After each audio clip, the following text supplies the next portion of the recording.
turn it up so you can hear me, you guys blast my eardrums. Because it may be just the speaker on my device here isn't all that great, but A few more of these and maybe we'll be live again.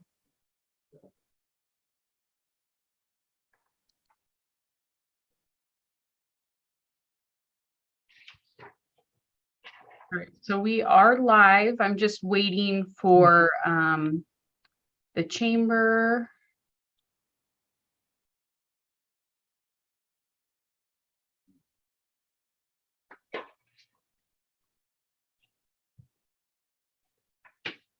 Poor Salmana, she's this tiny little face behind the screens. Can you hear me? We do. Wait. Okay, you guys are ready to go. All right, thank you and welcome. We were going to call the Planning Commission meeting of June 7th to order. It is 7:03 p.m. So prior to roll call, the Assistant City Attorney would like to make an announcement to the Planning Commission regarding teleconferencing of this meeting. So, Ms. Poon, please. Thank you, Chair Kuznick. Prior to roll call, I would like to make clear for the record of this meeting, and it should be reflected in the minutes, that the governor has issued executive orders relaxing the requirements pertaining to remote meetings under the Brown Act, and there's also an AB 361. The executive orders authorize this Planning Commission to hold public meetings by teleconference during the COVID-19 crisis. I previously went over the specific provisions of the Brown Act that have been temporarily amended or suspended in order to allow for this meeting to take place by teleconference. And this meeting will comply with all such provisions. Madam Recording Secretary, it would now be appropriate for you to conduct roll call, after which I would ask the chair to recognize me in order to confirm certain matters for the record. Thank you. Thank you, Alicia. Item 2, roll call. Commissioner Edwards. Present. Commissioner Marks. here, Commissioner Wallace. I'm here. Vice Chair Alpert. Here. And Chair Kuznick. Here. All right, Ms. Poon. Thank you again, Chair Kuznick. I would now like to ask the chair, the vice chair, and the other commission members 3 questions. And rather than ask you to respond separately to these questions, I'll ask all 3. And if the answer is yes to all 3, please say yes and physically raise your hand. Question number 1, can you hear me well? Question number 2, have you been able to hear all previous speakers, including the roll call, clearly? And question 3, are you satisfied, based on facial or voice recognition or otherwise, that everyone here representing themselves to be a commission member is actually the person they are representing themselves to be? I'm looking for hands and yeses, please. Yes. Yes.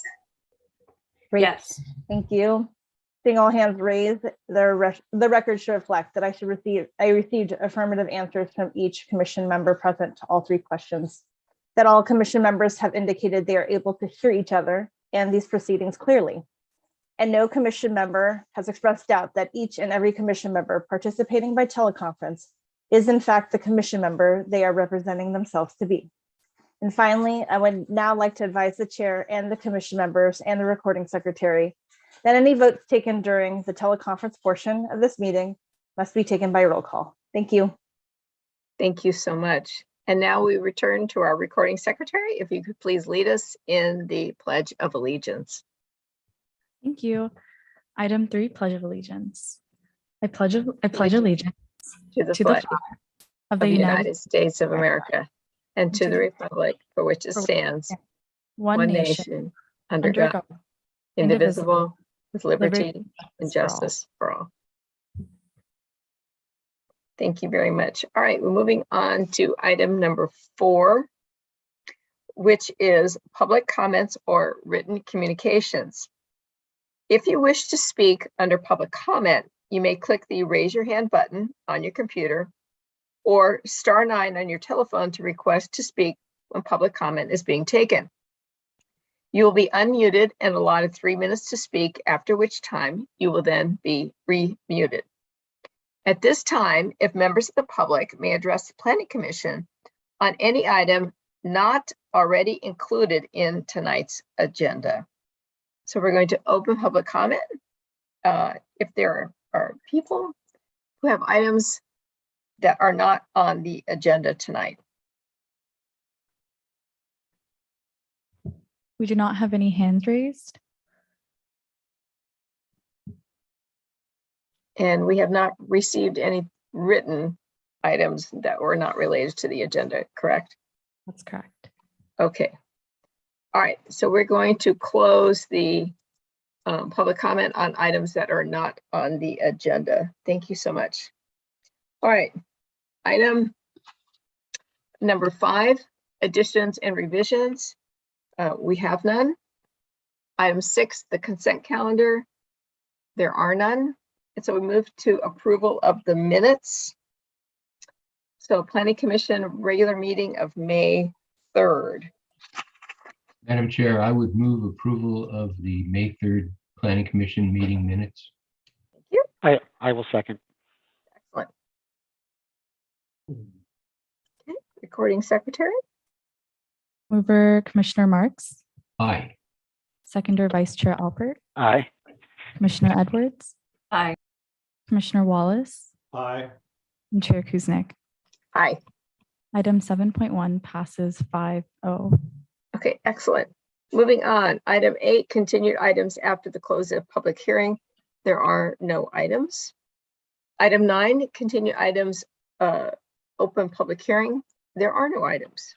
So we move to item 10, moving right along to new items. All right, we have item 10.1, Trumark Homes, 2481 Deerwood Drive.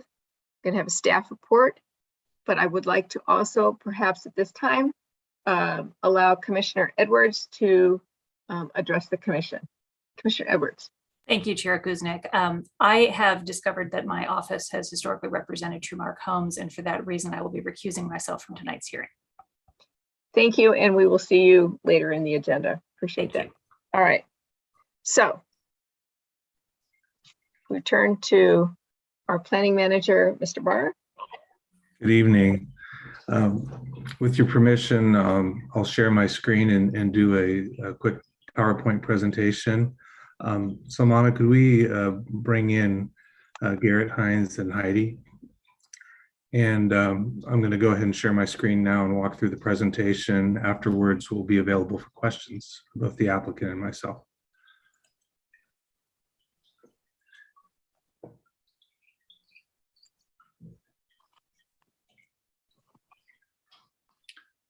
All right, can you see the screen? Yes, we do.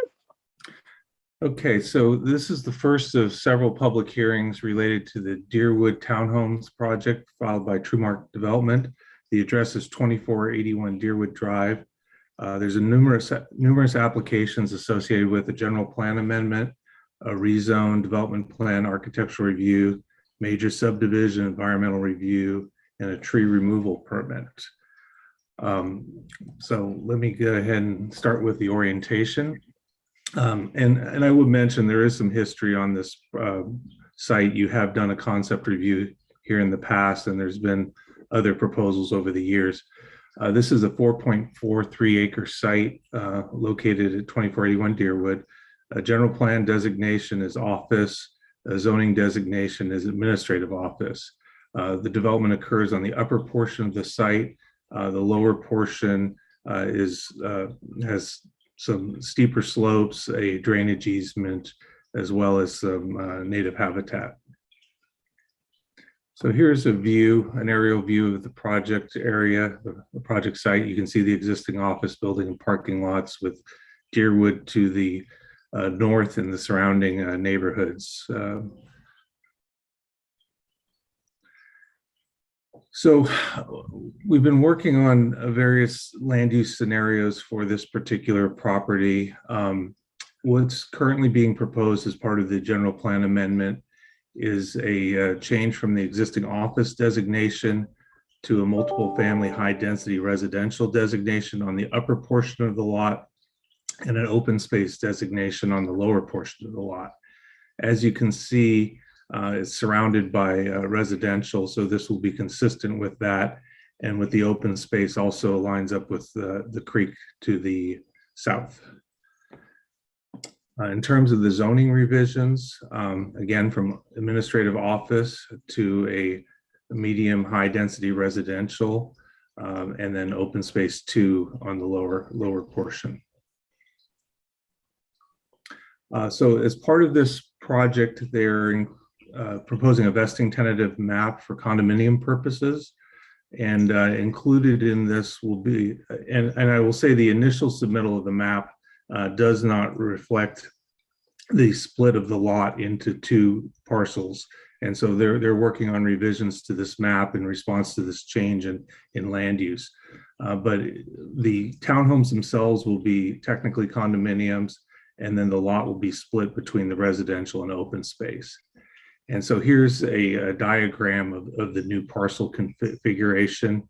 So it's 2.77 acres that will be residential and 1.66 acres that will be open space. And it substantially aligns with the drainage easement that exists on the lower portion of the property. So here's the site plan for the proposal. They're looking to demolish the existing office building. The proposals for 61 townhomes. It's roughly 22 units per acre for that site. 3-story townhomes, 35-foot maximum height. The garages or the units are alley loaded for the garages. It's a private loop road and alley, so it will not require city maintenance. And then there are 15 guest spaces that are located on those private loop roads. So it's not parking on Deerwood. So it's within the project area. Here is a rendering of the look of the project as seen from Deerwood Road. So you'll see that the units along the road face the road to activate the streetscape. To the bottom is a section that shows the relationship of the site. So you have the housing off to the north side or the right, a retaining wall, and then the drainage easement and native habitat areas to the south. In terms of the unit mix, they're primarily 3-bedroom units with dens, and so we have some sample floor plans here. There has been some tinkering around with different configurations. We also have some comments from the Architectural Review Board that we'll be talking about in the future or a little bit later in the presentation. But generally, you can see 2-car garages, living area in the middle, and then bedrooms to the top. This is a tandem configuration that you can see in terms of garage space. The blue shades represent the vertical configuration of the units. And again, these are 3-story parking on the ground floor and then living and bedroom above. So this is some of the current renderings that went to the ARB a little while back, and we'll talk a little bit about their comments again. But you can see the front of the one of the buildings and the rear of the buildings with the alley-loaded garage, and then could be characterized as a craftsman style or a little bit of Mediterranean highlight with some stone accents. Here's another version that has a little bit more of the stonework. And different articulation and pop out in materials. And then a slightly larger building configuration with a combination of the stone and various pop outs and different garage configurations you can see to the lower left in terms of both the tandem and the 2-car.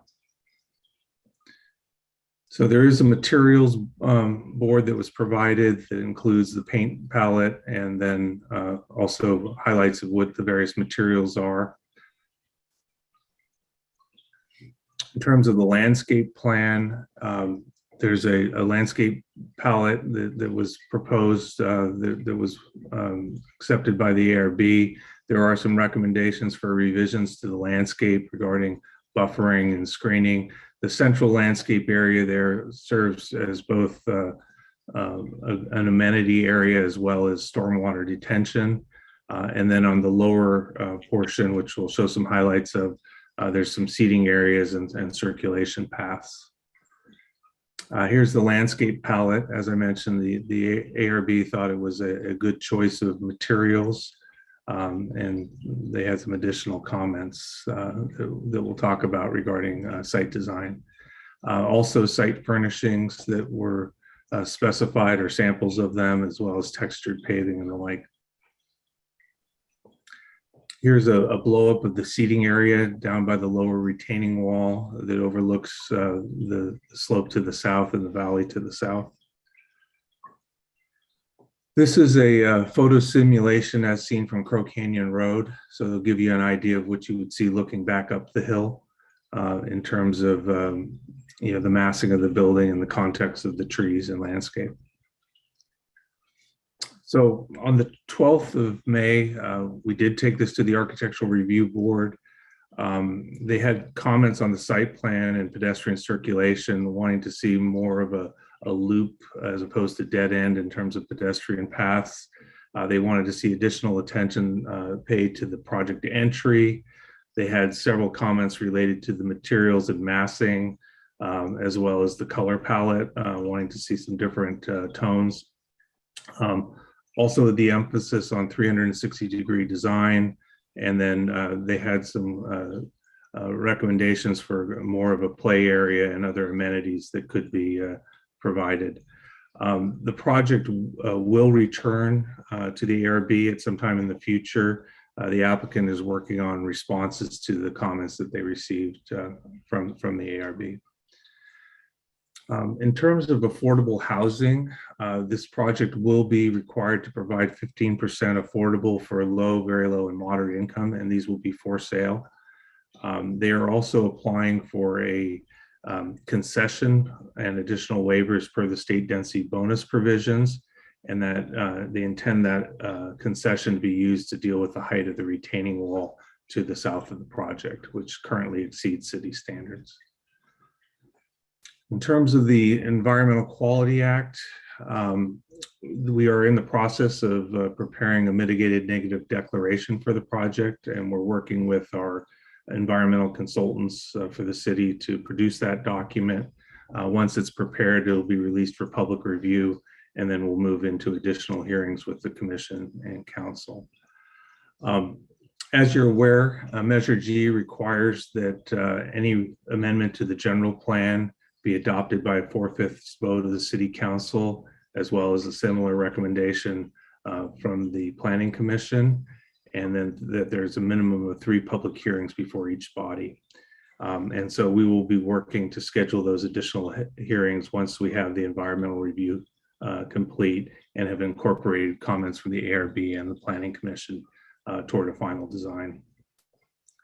So at this point, the recommendation is to provide comments on the project to the applicant and staff, and then continue the public hearing to a date to be determined for additional review and comment. And with that, I will stop sharing. And the applicant's team is here to help answer questions. I believe Garrett would like to provide a few words if you don't have any immediate questions for me. Otherwise, I'm here to answer questions as well. Let's go ahead and hear from Mr. Hines, and then we'll ask if there are clarifying questions among the commission. Excellent. Thank you very much. Good evening, commissioners, and thank you, Lauren, for a wonderful presentation. Just wanted to introduce myself again, Garrett Hines, Vice President of Architecture at TrueMark, and let remind you that TrueMark is a San Ramon home building and development company. We've been based here in San Ramon for over 3 decades, building throughout the state of California.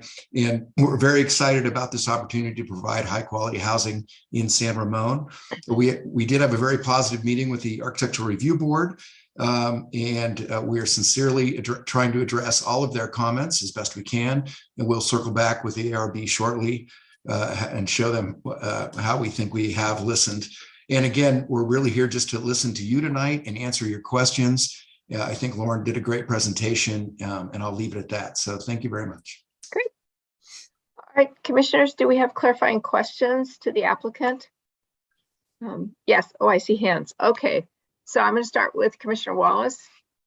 I had a question, but it doesn't necessarily have to be answered by the applicant, you can flip a coin with Lauren and see who wants to answer. Okay, ask the Uh, question. So the question is this, the application process assumes the application of the state density bonus. We have a 15% must build affordable housing requirements, part of our inclusionary housing ordinance, but I think you stepped up a bit by getting the state density bonus involved. And I believe that was because of the percentage of the affordable units that were being reserved for very low income. Did I get that right? Yeah, there's several ways in which one can qualify under density bonus. And it all has to do with percentage of affordable units in different categories. You might recall that the 500 Deerwood project upped their very low income unit by, they did one moderate to one extra very low to get to the 5% threshold of very low to trigger the density bonus concession. And so we're looking at different alternatives for this project. But their intention is to take advantage of the density bonus provisions without adding additional units. Okay, so they haven't indicated. Currently reviewing their proposal for the density bonus right now with our legal team. So. Okay, all right, that's the only question I have. Thank you. All right, Commissioner Marks. Thank you, Madam Chair. This is a question, again, that could be answered by Lauren or it could be answered by Mr. Hines. Packet page 15, table 1 in the staff report says that the building heights are 35 feet. Plan sheet A1.1.0 says the actual height is 40 feet. And so my question is, how tall are the buildings? It's a good question. I was shocked, honestly, when I saw Lauren say 35 feet. That's typically to get a traditional roof on a 3-story townhome that people want to buy. We need to be about 37 or 38 feet. And sometimes that's allowed, even though I am over 35 feet, but architecturally, it does look better and more in proportion. So that's a conversation I like to have, but if not, and 35 feet is the steadfast height, then I would have to go back to a more contemporary flat roof kind of approach, which was frowned upon at my earlier project initiation meeting. So let's talk about it. Or maybe it's another waiver that I might be able to work with, since we are providing affordable housing. Just to clarify also that the height is measured to midpoint of a pitched roof. And so there's been some tinkering with the plans. And so we're going to have to pin it down, but the expectation is 35 feet at this point, unless some other incentive is being proposed. Well, let me say that I am in no way trying to come up with a flat roof. I like craftsman style architecture and have spent some time over the years drooling over various craftsman style houses. I'm simply trying to make sure that when I vote on this at some point, I know what I'm voting on. So maybe when you work it out with a pitched roof, with a gable roof, just tell us what the height is. Will do. If you look at page A2-3, you'll see to the top of the roof is 38 feet, and then at midpoint it's 35. So that they are working within the standard and as the zoning code allows, but we'll pin it down. Okay, that's all I ask. I again, I'm not trying to make a change in the design, just simply make sure I know what I'm voting for at the end. I have other comments, but I will wait until the chair is ready for those. Okay, Commissioner Alpert, questions? I do have a question. Thank you, Chair. Maybe it's Lauren or maybe it's Mr. Hines. Packet page 12 talks about a small portion of the property along the southern property may be within the 100-foot setback. And then in the presentation today, you mentioned a drainage. Could you clarify the maybe and the 100 feet and what are we talking about here? Yeah, so there's two different sets of standards. The 100-foot creek setback is as you're aware, is a standard within the resource conservation section of the zoning ordinance. And so that again would catch the very lowest portion of this. It's not shown on any of these graphics, but we can add it to a future graphic for clarity. But the drainage easement is actually a recorded easement for drainage purposes. So either way, you're not developing that lower portion of the site, whether it's within the creek setback, and actually the easement extends far beyond the 100 foot to the creek. So again, it's constrained and limited. And you might recall from the concept review that we did before, we had a discussion about how one nets out unbuildable lands. And so that included both the creek as well as the easement area. So I guess the follow-on question, is this a concern as we evaluate the project within the 100 feet? Mm-hmm. No, the 100 foot is not, because they're not proposing any development on the lower portion of the site. It's going to largely remain intact. I mean, we will need to look at it in terms of, construction impacts, drainage issues, things like that. And most certainly the provisions of the drainage easement need to be maintained as well. And so that'll be some commentary from the engineering department in terms of what their obligations are. Thank you, Lauren. No further questions. Great. So I have a couple quick questions. You talk about this, the easement, the portion that will remain open space. Who bears responsibility for that section of the property in terms of any kind of sort of maintenance and or general well-being of it? It will actually be privately owned and maintained, but it'll be designated as open space, which more closely aligns with the use pattern that's allowed there. Basically, restrictions of use that are already applicable to that lower portion. But yeah, the maintenance side of it will be with the property owner of the HOA in this case. Okay. The other thing I just want to mention that some of you might have seen, and actually this is the first time I've seen this proposed as part of the landscape plan. They actually have a fire management plan included within the landscape plan, and that will cover some of that lower portion. Okay. And so that'll also help with long-term liability and property maintenance. Okay, great. I do have a quick question on and this is very specific, the portion in which there's seating area and there's a glass wall. Mhm. I don't recollect seeing a height of that. So I'm particularly concerned that little balcony area that looks oh so attractive to like tossing things over into this heavily wooded portion of the creek. So help me out. Well, okay, so the retaining wall is, and Garrett, you can correct me if I'm wrong, it's roughly 15 feet. Okay. Specific grading hasn't been determined.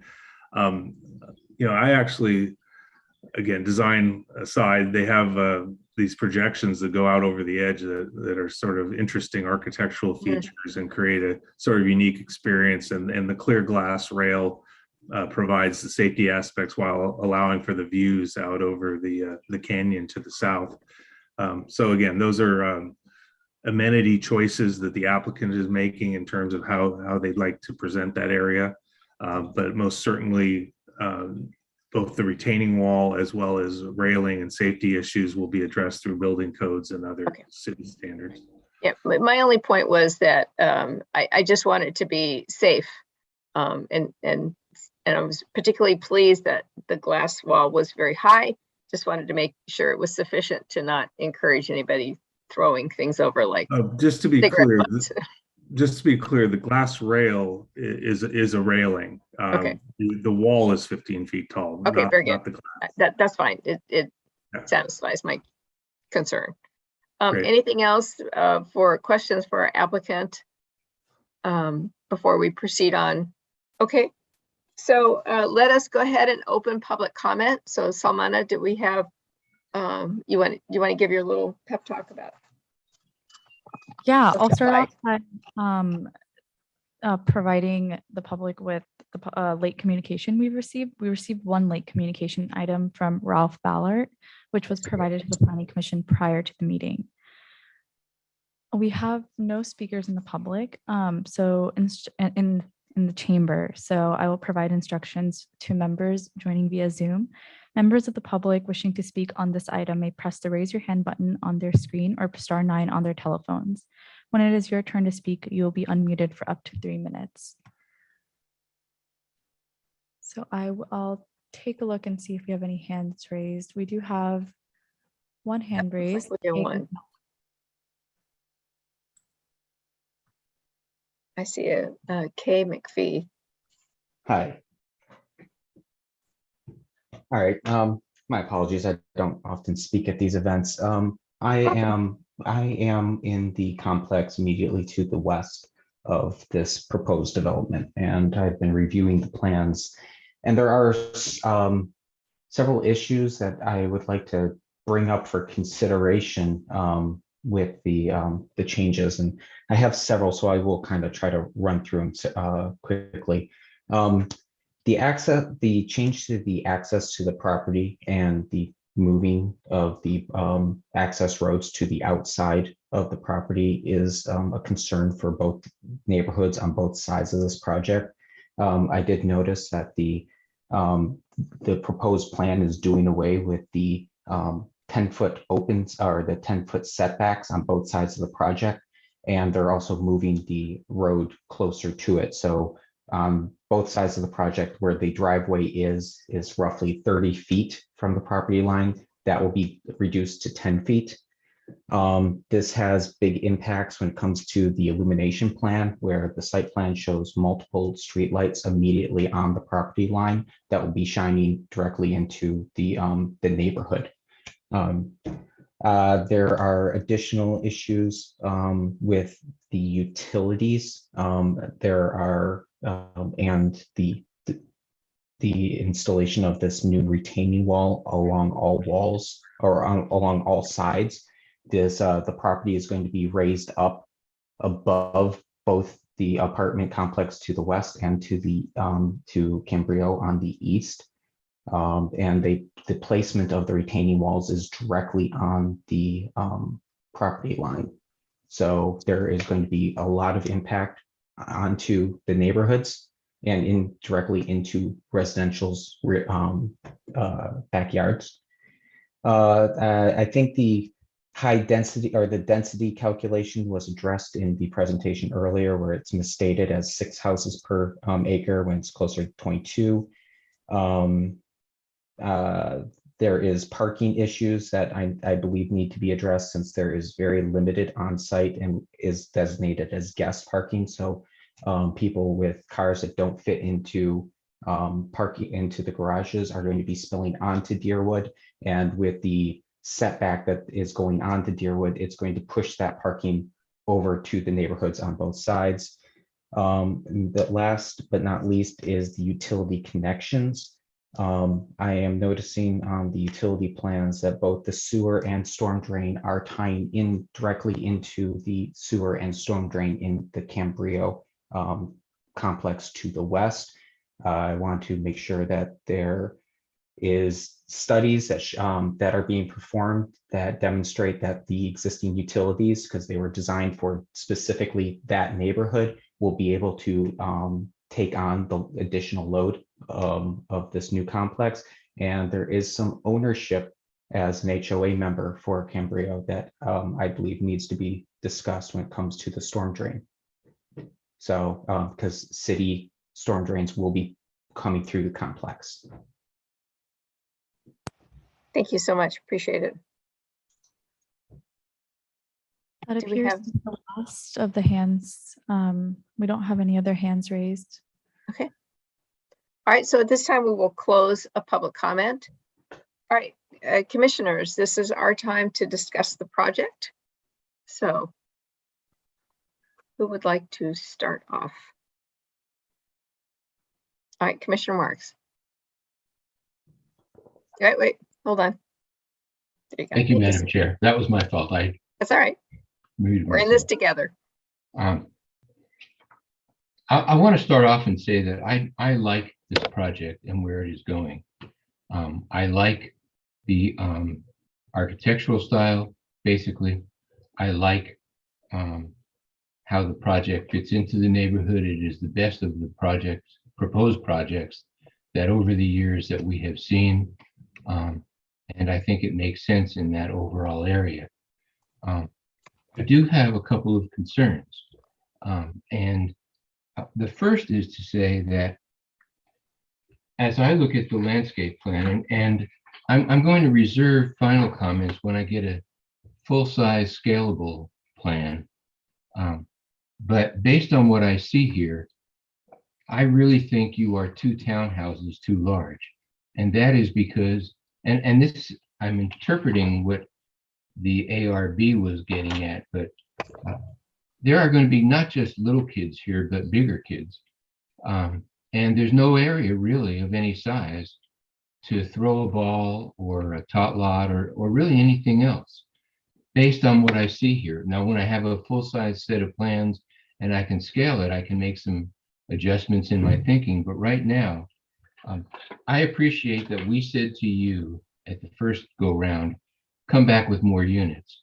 And in all my years of planning, I've never met a land development company that would resist that. But I have to say that I think the net gain of 6 is perhaps too much. I would like to suggest that if you go to the, Lauren, could you call up the landscape plan?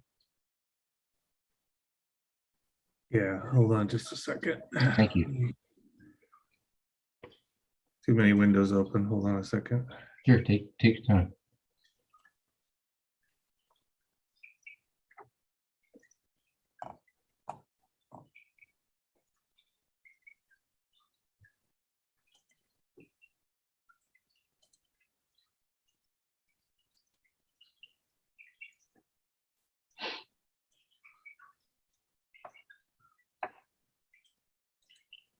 Thank you.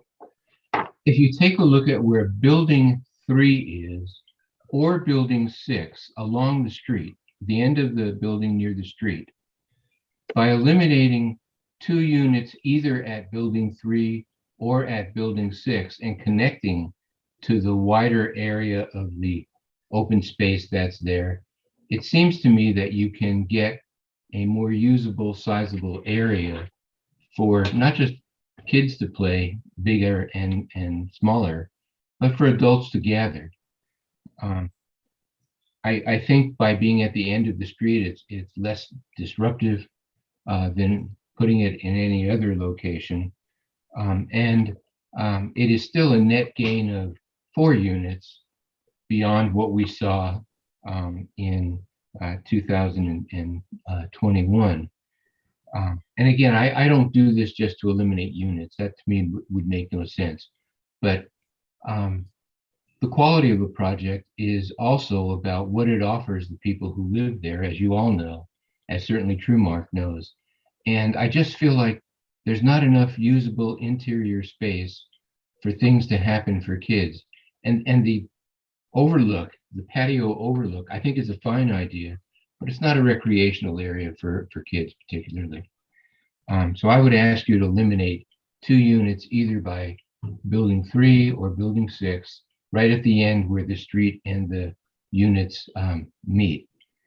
I want to say that on packet page 20, under Architectural Review Board, I agree with the comments that the ARB made, particularly the architectural comments.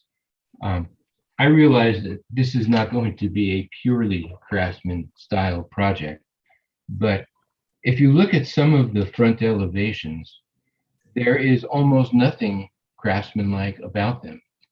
And in fact, the large, either square or rectilinear 2-story form has really very little to do with, in fact, it has nothing to do with Craftsman style architecture. Yes, it has a porch in there, but Craftsman style architecture has an open porch right in the front of the house, the entry to which is 2 what I'll call tapered columns that announce the entry. So I'm looking forward to making this on the front elevations and the 360 view, as pointed out by the ARB, a bit more craftsman-like. Where you've used stone, I think that's fine. But I just feel like there are enough units, especially at the ends, that don't really reflect any architectural style. And I'd like to see more. I'm hopeful that the ARB will agree with that and come back with some changes. But again, overall, I think this is a good project with some minor changes in architecture and hopefully more interior open space. I think this is a very well done project. Thank you. Thank you, Commissioner Marks. All right, Commissioner Wallace, Commissioner Albert. All right, Commissioner Wallace, you look like you've moved up in my queue. I don't know. I didn't raise my hand.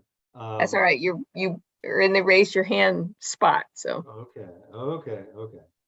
I know it wouldn't be a meeting if I didn't say something. Actually, I agree with what Commissioner Marks had to say. I thought about the play area too. With 60 units, you're talking about 180, 250 people in there. And with 3 bedrooms, you're going to have some type of under 21 age residents. So I think that he was right about there should be some dedicated area there. I think that we looked at a smaller number of units originally, and we did say to increase the density, and I think they took that to heart a lot. But I think that they could probably scale back a little bit to provide what I think is a really good amenity for the people up there. They're pretty far away from anything up there, so some type of facility that people can go outside, I think would be worthwhile. The downslope area, I've seen it. That's totally unbuildable, and the HOA wants to take responsibility for it. God bless them, and keep it open space. The architecture, Mr. Marks is way ahead of me on that one, and I'm going to wait and see what ARB says on round 2. But overall, I think it's a well-designed project. It fits fairly well with all the housing around it, and it does take a, shall we say, underutilized piece of property and puts it to productive use. So like I said, the first time it came in front of us, I thought this was a good project. I'm looking forward to see the next iteration, and we can move ahead with it. excellent. Thank you, Commissioner Wallace. Commissioner Albert. I'll echo what Commissioner Wallace and Mark said. I like this project. I think it fits in well with the neighborhood. I think the scale and the design is good. I attended the ARB when this was discussed, and there are, and I pulled up the minutes, there are approximately 19 recommendations that I know that, you know, are being worked, and they discussed everything from planting palette to color to modifying the use of stone. They did capture, I think, what we've all been saying about trying to figure out a way to get more of an amenity, and but barring a few changes in how they get to that more amenities, whether it's as Mr. Marks suggested or they come up with something else, I think it's a good project, and looking forward to working on the next steps with this. All right, thank you very much. And I would like to share my comments, and I will echo what my other commissioners have said, which is I really like this project. I think it has been a very creative and innovative in terms of finding a very peaceful. I really like the overlook deck, just so long as the safety is paramount. I think that is just a really nice addition to this. I do agree in terms of finding spots for a tot lot or someplace for kids to play, because that is going to be our target demographic in terms of affordable housing. Now, the only other thing that I would add here is in looking this as townhouses. While I am on record saying that I find the first floor, small unit with a bathroom doesn't really qualify as an ADU. I do know that those are acceptable, excuse me, in the state housing scenery for affordable units. So I would encourage our developer here and our architectural staff and so forth, our applicant, to look at the possibility of adding a few more affordable units in terms of what is essentially a studio, which is you take your first floor bedroom and you put in a small kitchen facility, and it qualifies then as an ADU. That boosts our numbers of really affordable housing. And I think that will then help us balance, as Commissioner Marks recommended, maybe diminishing a couple of physical units to get some amenities. So that's that part of it. I will say that I was a little bit confused between the diagrams of where the tandem garages were compared to the graphic, but I'm sure you'll work that out. And I'm not going to lose sleep over that, if you want to be honest. That's not my purview, but I do really like this project. I like that the open space at the hillside will be maintained. I think and I will commend everyone in coming up with a creative solution to the hillside problem. And I think this really solves a number of problems. So I look forward to finding how this will develop. I will say, given our current status of water resources in the state of California, when you look at your landscape plan, I would really like us to go on record saying that more and more drought tolerant plantings will be highly recommended, and wherever possible to use our native oaks. The materials that were here before we got here as humanity, and will be here long after us. So, our water situation is not going to go away. So the more we can do to transition to drought tolerant plantings, I would encourage. So, and having to remove fewer trees that are established would also be something that I find a worthwhile endeavor going forward. So I hope that has helped us give you some direction on this. Lauren, would you like to offer any other additional comments? I think the recommendation was to give comments to the project and then send you back to work. Yeah, I mean, I think you've accomplished the goals for tonight. We really just wanted to give the commission opportunity for early feedback, since we're already revisiting the plans based on the ARB comments.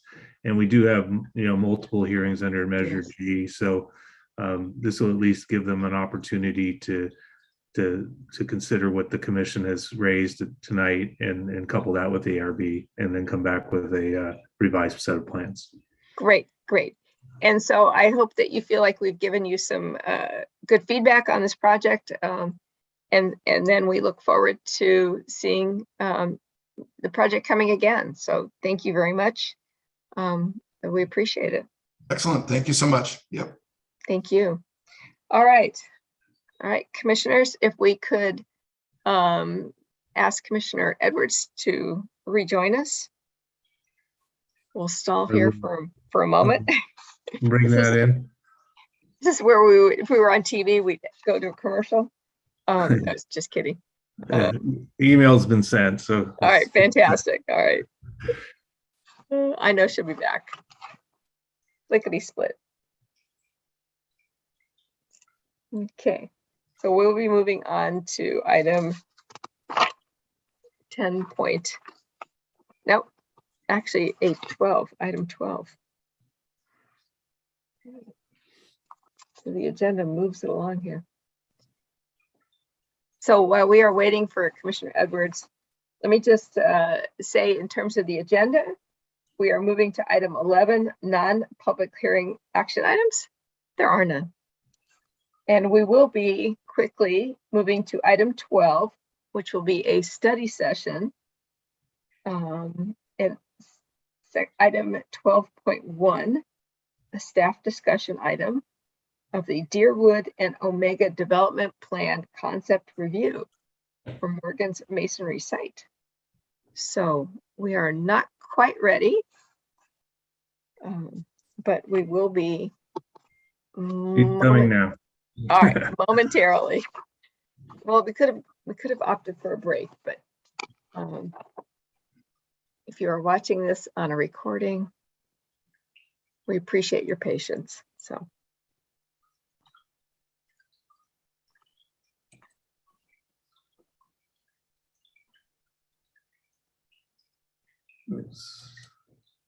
Okay.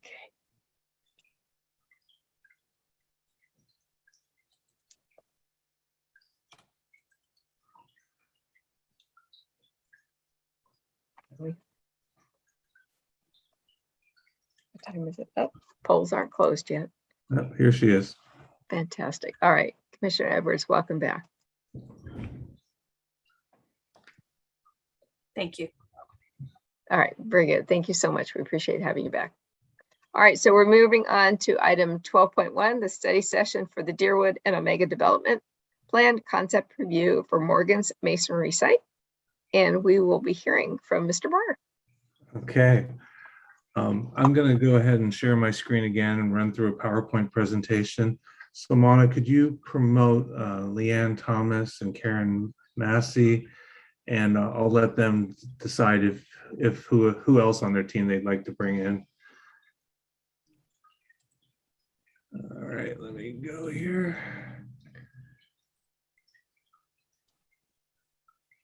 Yeah.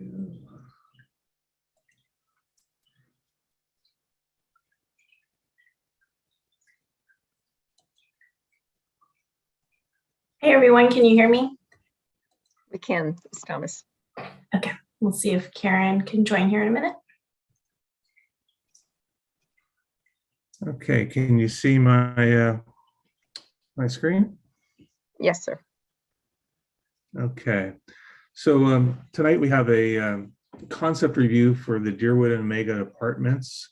This is the Morgan's Masonry Site, 2233 San Ramon Valley Boulevard. And as you were, concept reviews are for feedback purposes only. No decision will be made at this meeting.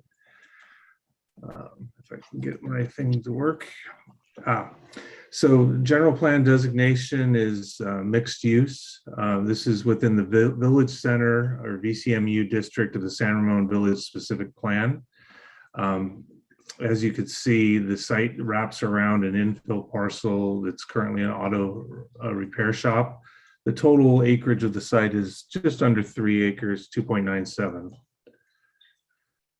So this concept is for 162 apartments, which includes 2 managers units. This is a 100% affordable project for 80% median income and below. There are 6 4- and 5-story buildings being proposed up to 60 feet in height total. There is a 4-story parking garage located in the center of the property with 256 parking spaces. There are 2 tot lots and a splash pad contemplated. And then they've addressed the infill parcel by retaining the corner piece for a future commercial development. So site access is provided from San Ramon Valley Boulevard as well as Deerwood.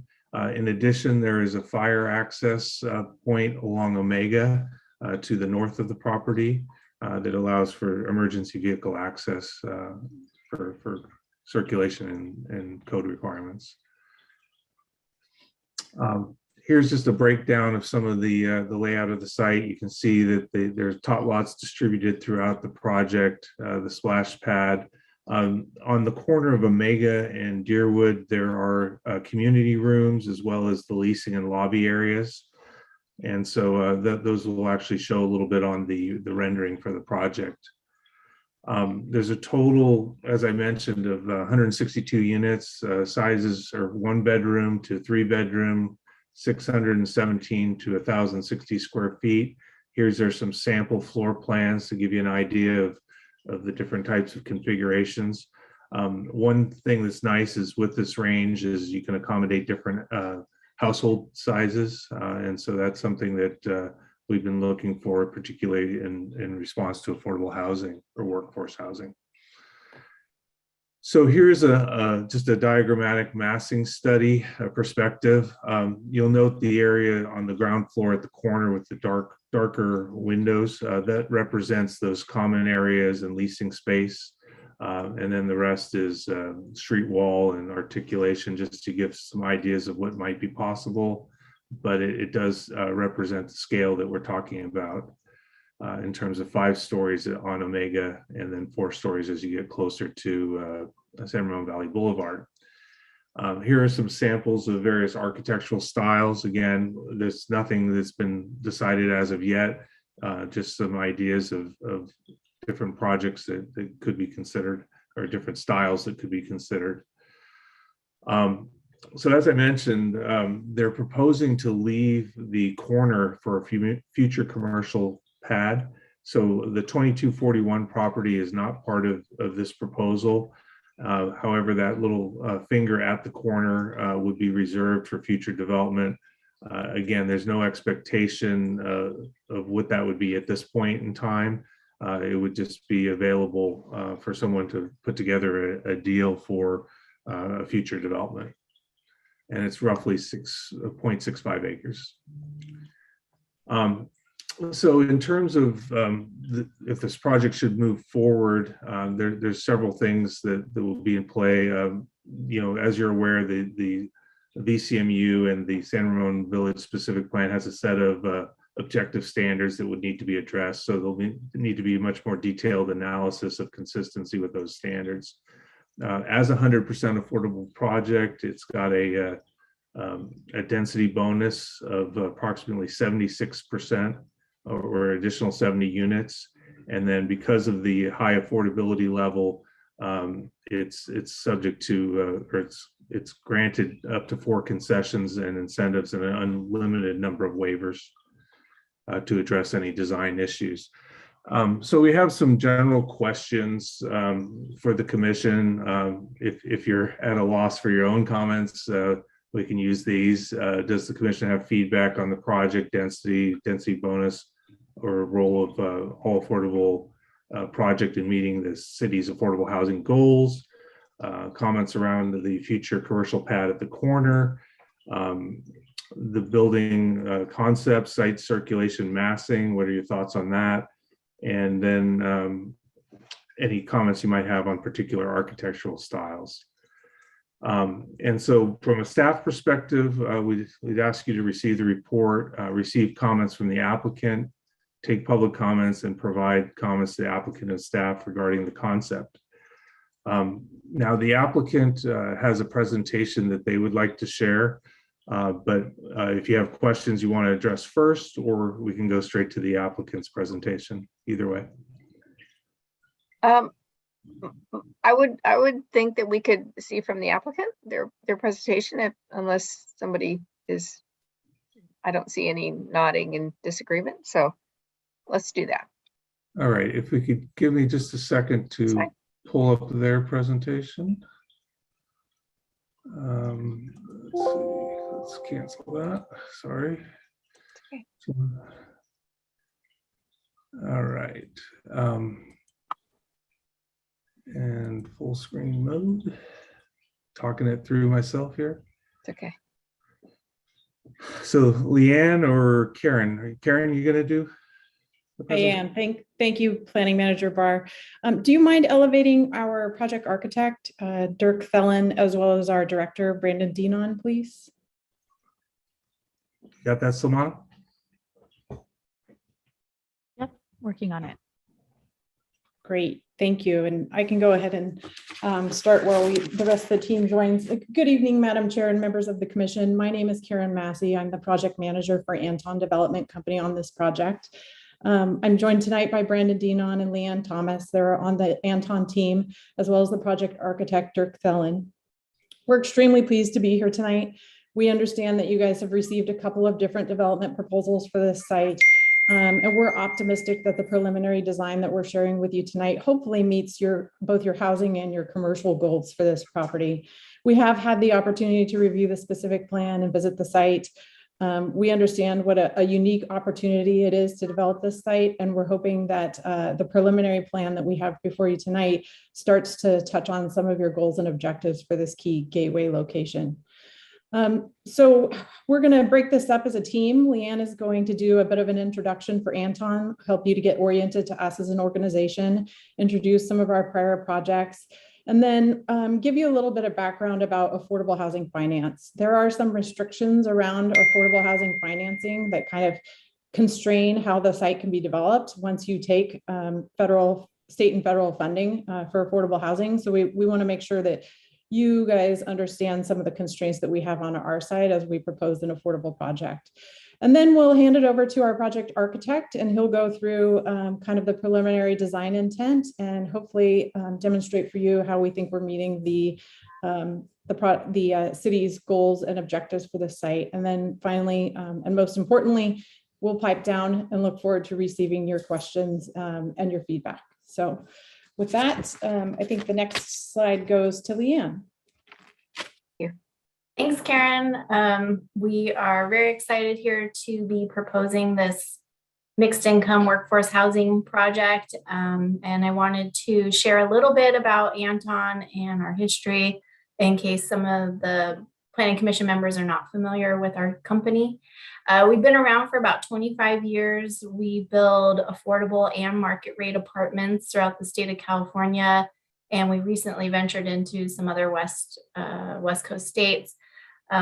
We have been primarily focused on the market rate housing for a while, and we recently got back into doing more affordable housing, and we have a new specific focus for workforce housing. And we've been very successful at getting those projects started and going forward. And so we'd like to share with you some of our recent developments and show some imagery of that. We have our own property management company. It's Anton Residential. They manage the properties, both market rate and affordable in-house. We have our own income compliance manager, and she ensures that we're following all the rules and regulations for either our market rate with BMR units or mixed income projects or 100% affordable. And we also have our own general contractor in-house. And so Anton Building Company is able to give us the best cost, and they're very good at identifying ways to keep the cost for building affordable housing down without sacrificing the design and making sure that the projects fit in well with the community. We currently have 10,000 units that we've built, and we have about another 2,000 in the pipeline. And so we are trying to find more ways to build affordable housing within that pipeline, and making sure that all parties are on board and interested for those type of developments and in the right locations. Okay, next slide, please. So this is our closest project to our proposed site. It's about 6 miles east of our project, and it was built in 2012. It's 293 units of 2- and 3-story tuck under multifamily housing. This is a mixed income housing development. And so 65% of the units here are market rate, but 35% are at varying levels of affordable, between 50, 80, and 120% of the area median income. And so this one is kind of similar to what we're proposing today as far as the income mix, but a different style of design. Our next project is in Mountain View, and this is called Ladera. It's 144 units, so it's of similar size. This one is a 4-story podium, so there's a subterranean parking garage here. This one was built in 2020. It has a couple below market rent units here. And it also has that activated corner with the community room and the lobby and leasing area without actually having a mixed use in it. It just appears that way in that top left picture. Our next development is in Milpitas, and this one was just recently completed. It's on the BART and VTA line in Milpitas. It's a little bit larger at 266 units, but it is a similar construction style of 5- and 6-story wrap. So there is a parking garage kind of tucked back in the middle of this building. And I think it has a nice architectural aesthetic here, a little bit different, kind of modern for a transit-oriented site. And that one is LEED certified. So we always try and go at least LEED silver on our developments, and shoot for LEED gold on many of them. Our next development is a 100% affordable workforce housing development. This is in Oakley. We recently were awarded through the state to be financed through this. The Cal HFA Mixed Income Program gave this project a subsidy loan of $8 million. And then the state financed the remaining of it with the bond program. And so we are off the ground and ahead of schedule, which is great. And so we're on our way to making these units available for East County. This will have 2 tot lots and a pool, very similar to our proposed development. Although this is 3-story construction, the target income ranges are very similar. And that was a requirement through the Cal HFA Mixed Income Program. Our final development that I wanted to talk about is Power Inn. It's in Sacramento. It'll be 194 affordable units. It's very similar to what we're proposing with the workforce housing, 30 to 70% AMI. It was also awarded an $8 million subsidy through Cal HFA's Mixed Income Program. And on June 15th, it will get its bond allocation from the state. And we anticipate breaking ground this summer. This one doesn't have a pool, but it does have 2 tot lots and what they call a splash pad. And so the bottom left corner is something that we decided to come up with instead of a pool design in this particular community. And that is something that you'll also see in our design. I wanted to talk to you guys a little bit about affordable housing financing. I'm sure you're all familiar with it, but just in case, it does have very clear guidelines on what you can and cannot do.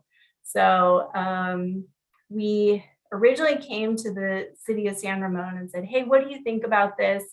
And we kind of morphed back and forth to the final design you're seeing today based upon some early feedback with city staff, and then also trying to stay in line with the regulations that are put in place by the state. So a tax credit is a way that corporations can offset their income taxes by purchasing tax credits, and those finance the equity piece of affordable housing.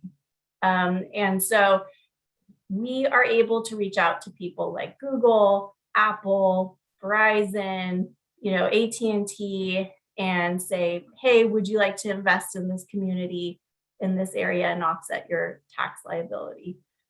We've never had a problem placing tax credits before.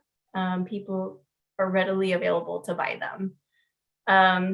The process to get a bond award from the state is a little more difficult, and that's the big hurdle. So they have a new scoring system, and you have to be competitive. And basically what happens is the state has identified certain areas as high resource where they need affordable housing. This site is in one. So you'll score really well when you go to compete with the rest of the state seeking money. And then of course, factors like being close to schools and transit and jobs and grocery and other things help with your points. And then it comes down to tiebreaker, and it's cost per unit. So there's a fine line there. The optimal development for us is somewhere between 150 and 190 units.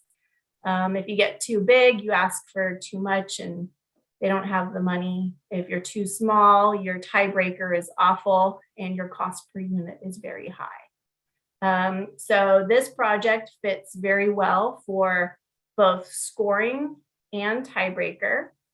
And one of the major challenges in this is that you don't know if you're going to get an award. Anton Power-In's project in Sacramento had to go to the state 4 times before we got an award. And luckily for us, we had a landowner who was willing to ride that wave. And those are hard to find these days. So when we approach a landowner, we tell them, this is what we'd like to do. And we will not be able to buy the land until the state gives us the money to start construction. And fortunately for us, we got a seller who was motivated and gave us terms, and he said, you know, go for it. So that's been really great. And so we need that certainty of a landowner and a seller who says, these are my terms, and, you know, go for the money from the state. So as long as we know exactly what we're getting into, we know our ask, the only things that we run up against are interest rate going up and construction costs going up. Those things are a little bit out of our control, but we have accounted for a lot of that in our modeling, and we're confident that we can get this financed and get it going. We would want to seek the first round of tax credits in January. So we need to be fully entitled before we can seek those. And that would be our goal.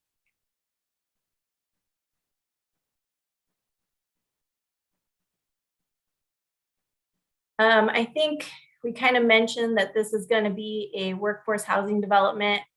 The mixed income program through CalHFA does require a range of income levels.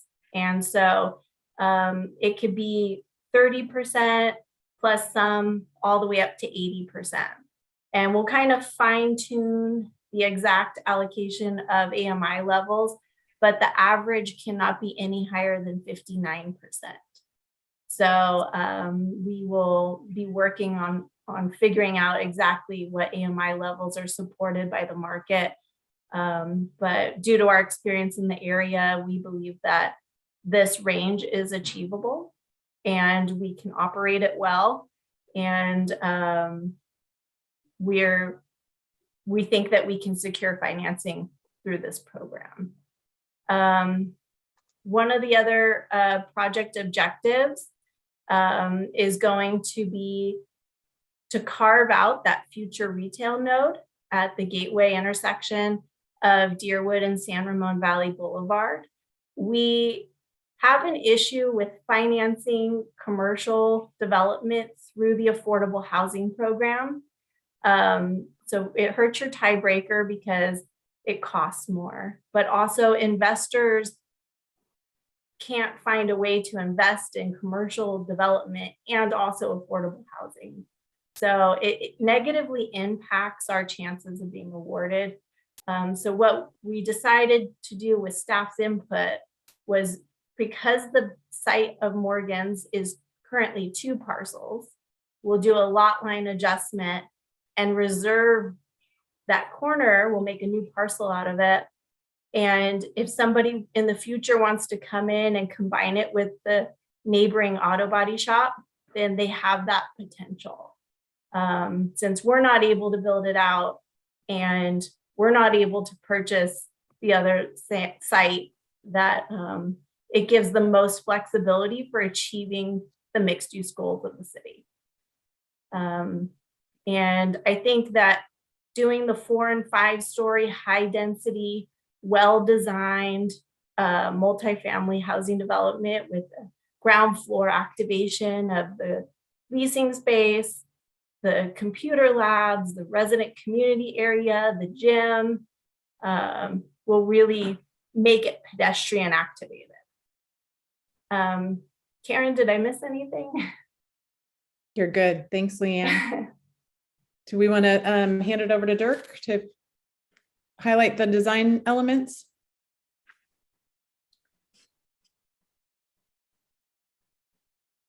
Leanne, can you hear me?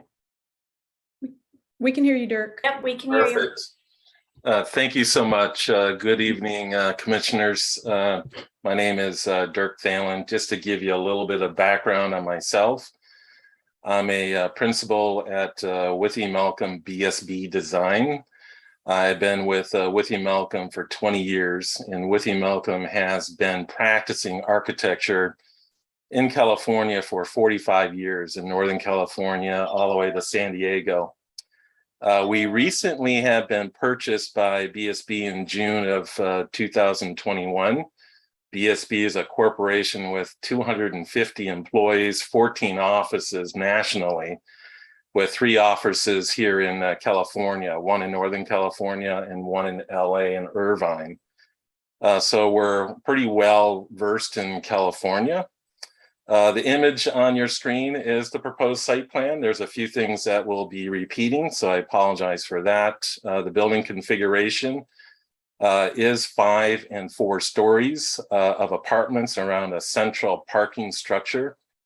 We are proposing a 162 unit apartment building with workforce housing to promote opportunities for people who serve the community. There shall be a mix of 1, 2, and 3 bedroom units, providing a wide range of unit sizes. 25% of the units will be dedicated to 2 bedrooms and 25% to 3 bedrooms to meet state density bonus requirements. We located the 5-story portion of the project adjacent to Omega to be compatible with the hotel proposed, and will exhibit variations in height and mass. The building mass at the corner has been articulated through strategies such as changes in materials, transparencies, and variations in height. The community space, which is indicated kind of in more of an orange hatchy area, will be designed as an open plan concept, allowing transparencies to exist from the public sidewalks to the internal courtyards. This will bring context into the building, which will create a building design that connects to a larger concept. Those are things that are very interesting to me because I think it's going to allow an opportunity for the specific plan and some of the points of the specific plan to bleed into some of the uses into the project. So the common private open spaces that we're illustrating behind the community space will be visible to some of the public realm. So it's almost like, what do you do with the building to bring it out to the street? And what do you do with the street to bring it into the building to make those really important connections? The red line area in the corner indicates the future retail node to strengthen the corner and provide a gateway and focal point using architecture, using courtyards, using outdoor gathering spaces, planting, public art, signage, lighting. This is all to integrate new and existing users in that location.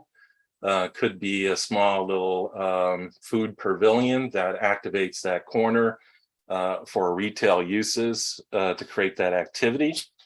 The parking structure has been located centrally to provide quick access off of San Ramon and Deer Creek Road, which will provide convenient access to the apartments and the future retail node. I think the current locations could be possibly shared for future retail in the corner to activate it, both for the residential and the commercial. The parking structure has been designed with flat plates adjacent to the retail node for possible conversions to other uses, anticipating future car ownership declines. We are finding that with a lot of our wrap projects, clients are asking for flat plates because there could be ownership declines in a couple of decades due to all our other options to address transportation. The parking structure shall be screened from public view and articulated to activate the corner for the future retail node. Next slide, please.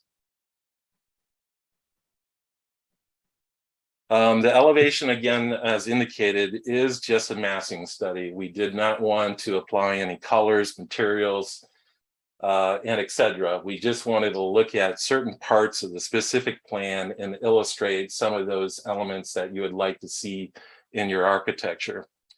One of the studies that we did for the massing was to vary the roof lines by breaking it down to read as a series of buildings, no wider than 60 feet. You can see that we're articulating the corners and the breaks of the buildings that we have into the internal common courtyard to give that a little bit more importance and to illustrate how somebody would circulate in and out of the building from the public right-of-ways into the more private spaces to make the building feel like it's part of a larger concept. The facades have been articulated with entries and balconies facing the street. We are also anticipating distinctive base, middle, and tops with different building materials and colors. We could see, and again, we didn't carry it this far, but we could see that there's elements above the community space that could be 2-story and articulated in a way to reduce proportions and scales to make it more favorable to scales and proportions for the pedestrians on the streetscape. And that could also happen on the residential sides and breaking up those masses. And also putting datum lines on the upper floors, also with some trim and belly bands to illustrate a different, again, scale and or penthouse type concept. That all kind of lowers and starts to scale down buildings of this size. The building edge will be walkable with pedestrian streetscape, street trees, porches, stoops, and similar entries. Those are articulation or elements that we can articulate for the residential parts of the project, again, to strengthen those connections to the pedestrian right-of-ways and to the Omega and the Village Green that connects Omega. We will activate the street frontage on the ground floor using doors and windows with transparent glass of providing views into the courtyards. These are, these things kind of excite me a little bit. And it goes back to, I think, what the planner mentioned in regards to, we're showing it very opaque right now. But all that opaque glass that you see on the ground floor, you can look at that as 2-story elements. It could be transparent. When you're walking or experiencing public right-of-way and you have that transparency in those open concepts and the uniqueness of the site plan where you don't have a huge depth of units, you have that visible connection to the activities that are occurring in the common courtyards, which again, bring that context out to the street, and it brings the street context back into the building. So it's very inviting, and we can look at putting, doors and possible larger openings to, again, make those connections. The corner of Omega and Deerwood will be activated as a public realm. That is pulling off of the concept, as I mentioned, and trying to create a transparent ground floor. We are looking at providing pedestrian amenities such as enhanced paving, benches, and landscaping to create that connection and bring the community into the building and bring the community in the building out to the public community.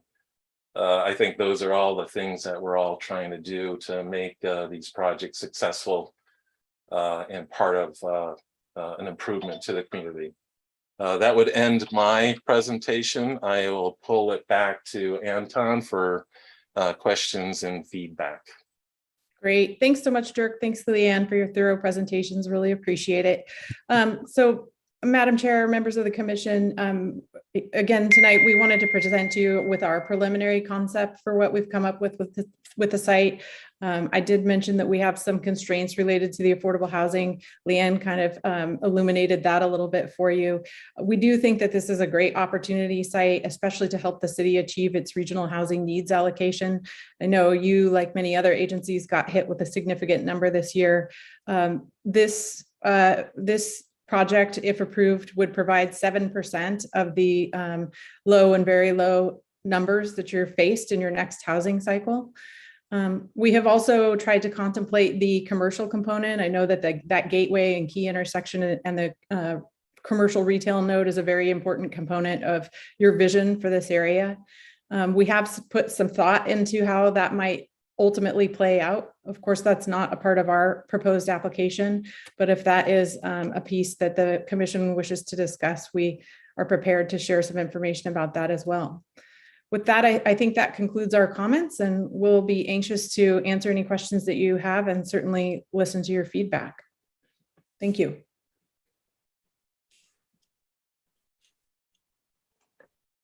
Thank you so much.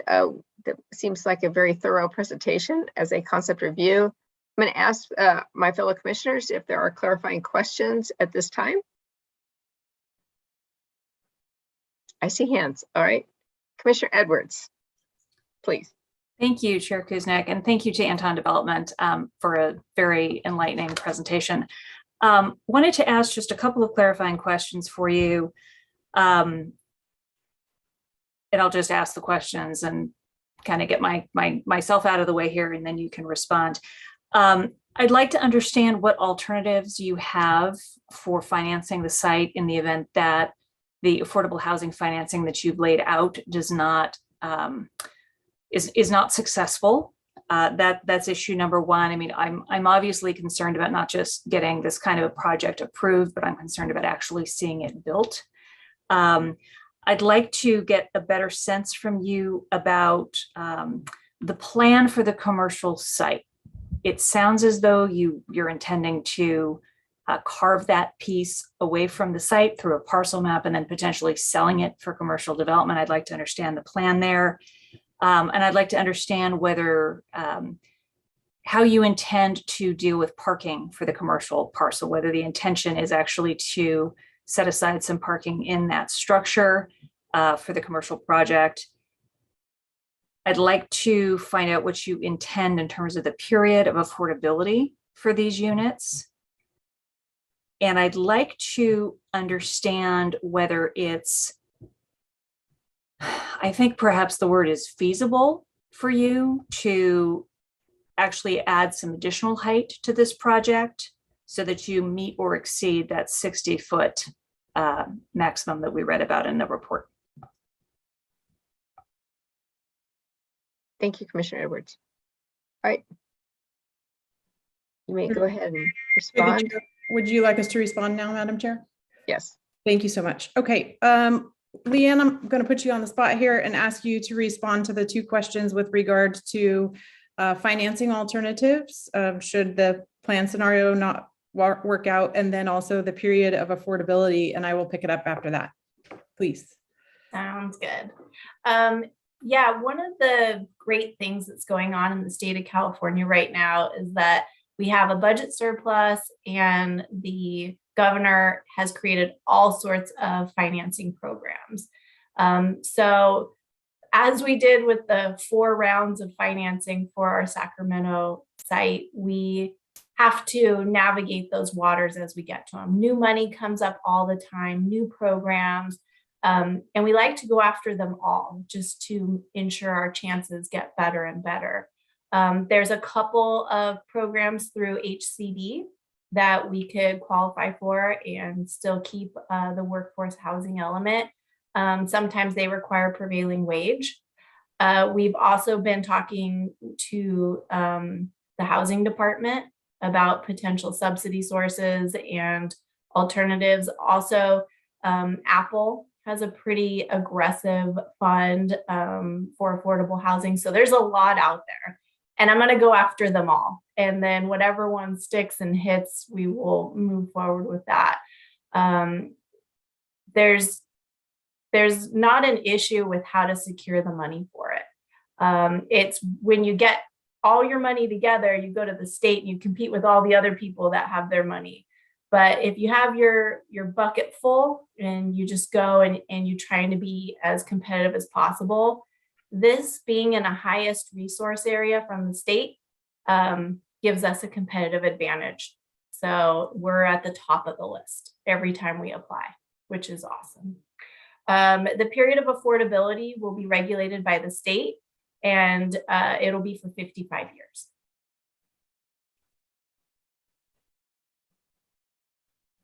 Thanks so much, Leanne. So to respond to the other questions with regard to the commercial site, parking for the commercial site, and then the proposal to perhaps add additional height to the affordable, I can address those. You know, when we took a look at the site plan and we understood kind of the unique configuration, that U shape that we have in the parcels that we have under contract, it really presents an interesting challenge for development of the site. I know you guys have seen other proposals. I don't believe that kind of the donut hole parcel, as I'll refer to it, has been included in prior development proposals. So it really leaves us to wonder what is the highest and best use of that corner. We also recognize that the city wants that corner developed as commercial. Given that there are constraints from the affordable side, that's why we elected to sort of leave that finger, if you will, of the parcel that we control open and vacant for development in the future. So the idea is that we really felt that it would better meet the city's vision for that gateway intersection if in the future the finger parcel on our site was able to be combined with the other parcel that's not a part, and it could be developed comprehensively in the future. We did do some preliminary analysis just to kind of get a yield out of that, because we thought perhaps this question may come up at this meeting.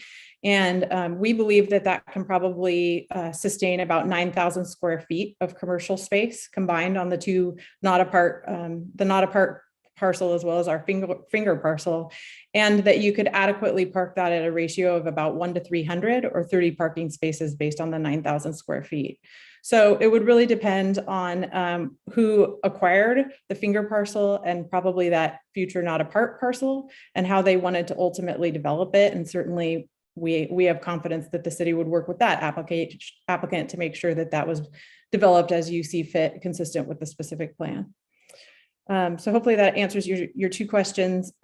With regard to the height on the affordable component, the 5 stories is at the city's maximum height of 60 feet within the mixed use district, as I believe I understand that is correct. However, because this is an affordable housing project, we are entitled to some incentives and concessions under the state density bonus law. So there is a potential that we may be able to look at additional height. As we go higher, the building obviously grows taller, more expensive to construct. And so there is a tipping point or balancing point after which additional height is not financially feasible because the cost to construct becomes too large. So hopefully that answers your questions, Commissioner Edwards. Thank you. All right. Commissioner Marks, you have your hand up. Thank you, Madam Chair. I want to start off and explain what my question will be about before I ask the question. It's my experience coming out of traditional redevelopment projects that the first project that gets constructed in an area sets the tone for public acceptance of almost everything that follows. It's often said in planning meetings that this is going to be a great project. It's going to look wonderful. People are going to like it. And sometimes that happens and sometimes it doesn't. And when it doesn't happen, it makes it very difficult the next time we sit down with an applicant in a public session and say to the public, this is going to be a great project. You're going to love it, all that sort of stuff. And so you have perhaps an unanticipated burden that comes with being the first really multi-story residential project that potentially is coming off the blocks. Additionally, you're at what I would call the 100% corner. it is Deerwood and Omega, not really San Ramon Valley Boulevard and Deerwood, that other developers are going to take a look at and say, wow, they did a really good job, and they didn't spare the necessary expense. Or they're going to say, wow, they pulled a fast one on the city. We can probably do the same thing.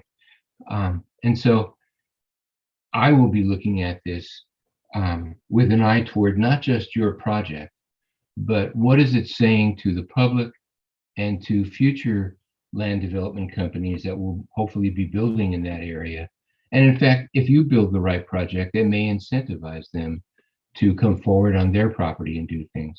And so my question is, at this time, and I realize this is subject to some fluctuation, but we talk about concessions, incentives, and waivers. And I have to tell you, I don't know what the difference between a waiver and a concession is, or an incentive. It all sounds the same to me. But in the massing model that we have before us, what concessions, waivers, and incentives have you already incorporated into that massing model? And the second part of that question is, and again, I understand that project design is iterative, it's based on feedbacks, it's based on a lot of things. That's likely to change, but I'll be asking that throughout this process. So could you start and tell me already what incentives, waivers, and concessions are incorporated into the massing model? Through the chair? Mm-hmm. Thank you, Madam Chair. Commissioner Marks, that's a great question.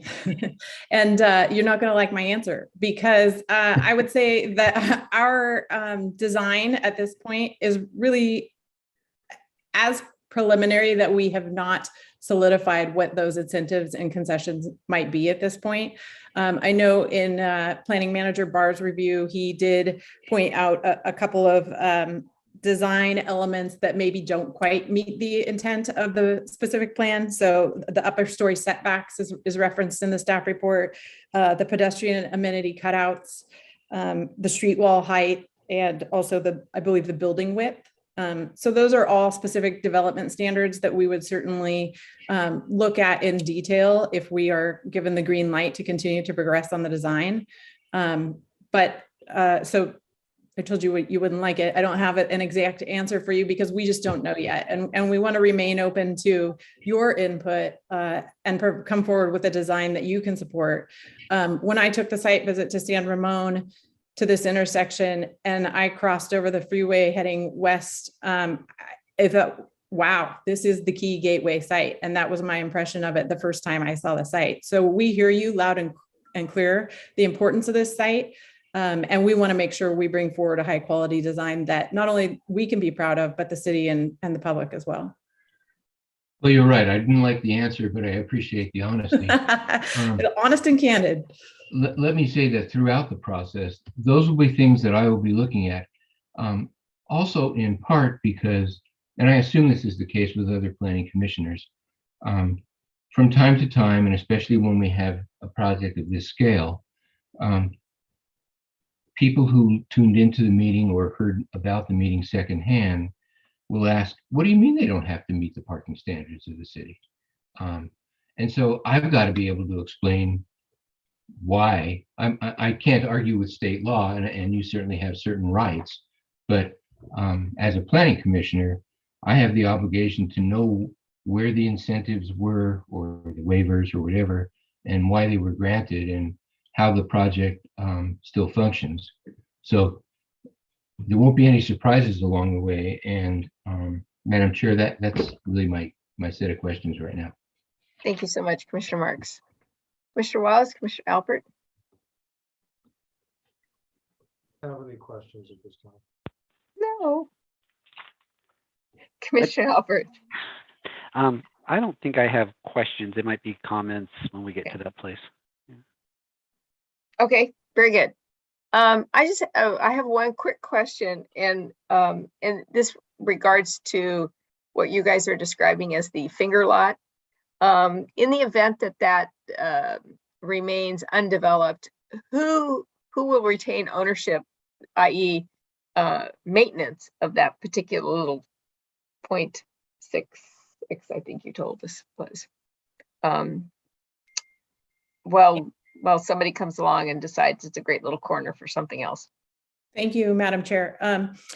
Leanne, correct me if I'm wrong, the entire site will be taken down by Anton. So Anton will acquire the full 2.97 acres. We'll do the lot line adjustment, assuming we have the city support, we'll do the lot line adjustment to create the finger parcel.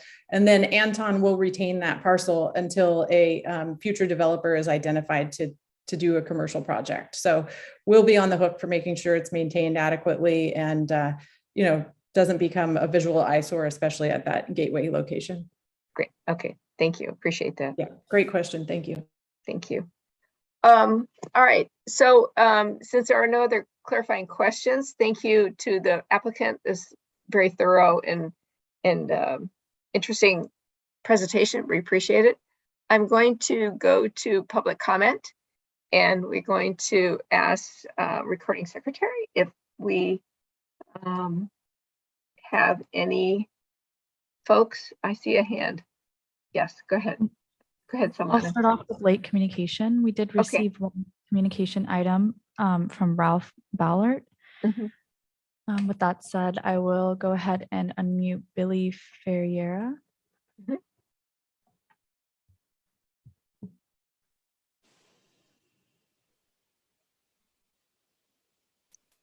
Go ahead, sir. Yes, my name is Billy Ferreira, and I own the not a part of or the donut hole. Okay. My concerns are 60-foot buildings, which is really, there's nothing in that area that's 60 feet. This has been an automotive shop since 1947. It's in the third generation of ownership now. It's an active auto shop. It's not auto body, it's auto restoration. There's a lot of noise being made. There's, work hours, 8 in the morning, 6, 7 at night. How are the owners of the condos or renters going to react to us making noise over there, and how long it's going to be before they start complaining to us? This is the 4th project that we've been involved in. We actually had a signed contract with TrueMark at one point, and they backed out because they weren't willing to protect our capital gains, our 1031 property exchange. And the family cannot afford a $3 million capital gains hit. So that being said, we're highly concerned about the finger lot and what they're going to do with that, and the height of the buildings, the noise. And additionally, we were never contacted by this developer, never talked to us, never said anything. They just went, the first time we heard about this is when we got the notification for this meeting several days ago.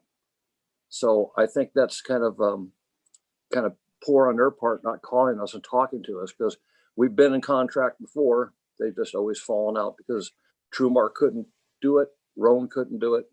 We're very concerned about this. That's all I have to say. Thank you. I won't use my 3 minutes. Thank you, sir. Anyone else? It does not look like we have any other hands raised. Okay. Very good. So let's go ahead and close a public comment. And then commissioners, it is our time to offer our feedback and discussion of the concept review. As we said earlier, there are 4 questions that we were given to help guide our discussion. So we can either address those, or as people wish to give feedback to both staff and to our applicant.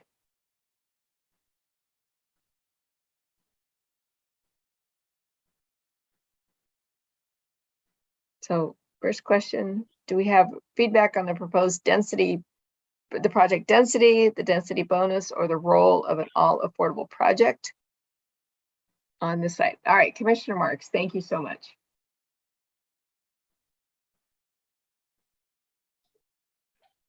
Madam Chair, I apologize for being the first out of the chute 2 or 3 times in a row here. All right. For me, the density is not an issue. We need the density. We'll never meet our RHNA numbers if we don't get the density. For me, it is really about the design of the building and how architecturally well received it is. It's always been my feeling that good architecture masks density, and second-rate architecture makes it very apparent. And so I think the focus needs to be on the architecture. I guess my first comment beyond density would be, when you submit plans that are more developed for not a concept review, but for an actual review, I would like you to, along with the plans, accompany them with a detailed analysis of all the concessions, waivers, and incentives that you're asking for. And hopefully by then, Lauren can school me on what in the heck is the difference between any of these things. I want to say that I also would like your assessment, meaning Anton, as well as staff's, about how well, once the submittal has been received and concessions are included, how well we have a compliance with the objective design guidelines that are in the San Ramon Village Master Plan that we spent months working on. I know that Lauren has made some comments now. They may change, they may not, but I'd like to know point by point with all of the applicable design objectives, where there is compliance, and if there is not, why there is not. I'll tell you right away that my concern is a bit ameliorated by comments that Mr. Thalen made, that there will be a distinct base, a distinct middle, and top. And I would urge that the base be a stone veneer of some type to give it some solid foundation, the way it's viewed. To me, that's very important. An all stucco design where you just have paint that makes the difference, in my view, doesn't come off very well. The cutout that is on the corner of Deerwood and Omega, it seems to me that needs to be architecturally a significant entrance, as well as what is along San Ramon Valley Boulevard and at the corner. Yes, more cars are going to drive by on San Ramon Valley Boulevard, but hopefully we will have more people walking by and spending time on Omega when we get to build out. And to that end, and again, I know what you have in the plans now is just illustrative, it's a placeholder, but we spent a lot of time working on what cutouts ought to have. Benches, plantings, perhaps some artwork, a trellis, something that is special paving, something that encourages people to do more than just pass by it and say, oh, that's pretty nice. And again, that's in part because we are trying to demonstrate to other properties that that's what the streetscape is supposed to include. If there was a possibility of having a minor version of that at the other end of your project on Omega, I think that would be worthwhile as well. With regard to what I see in the massing model, and again, I know this is not architecture, but I'm trying to give you as much feedback as I can. Again, for me, it is not the scale. I'm not so worried about what you're looking at in terms of how you'll handle the roof, but the fenestration is just too busy and repetitive. It is just it's just repeated too frequently over 5 stories, over a long distance. It seems to me that the fenestration has to be looked at much more than in an actual architectural design than the massing model is giving us.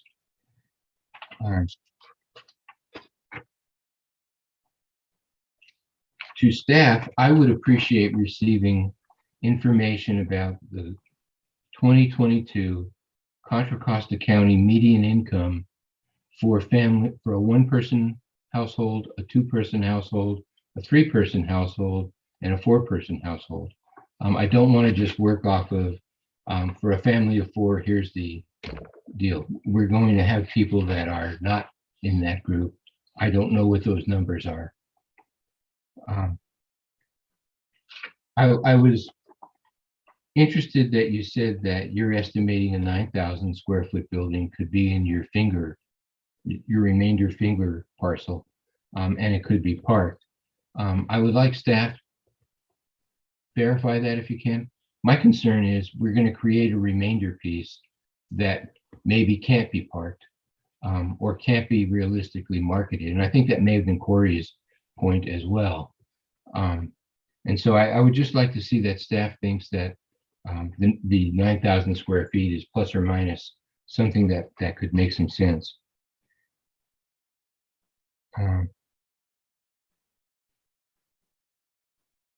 You know, you mentioned that to get the funding you were looking at, you need to be near public amenities or public facilities. That seems like a bit of a long shot given this site.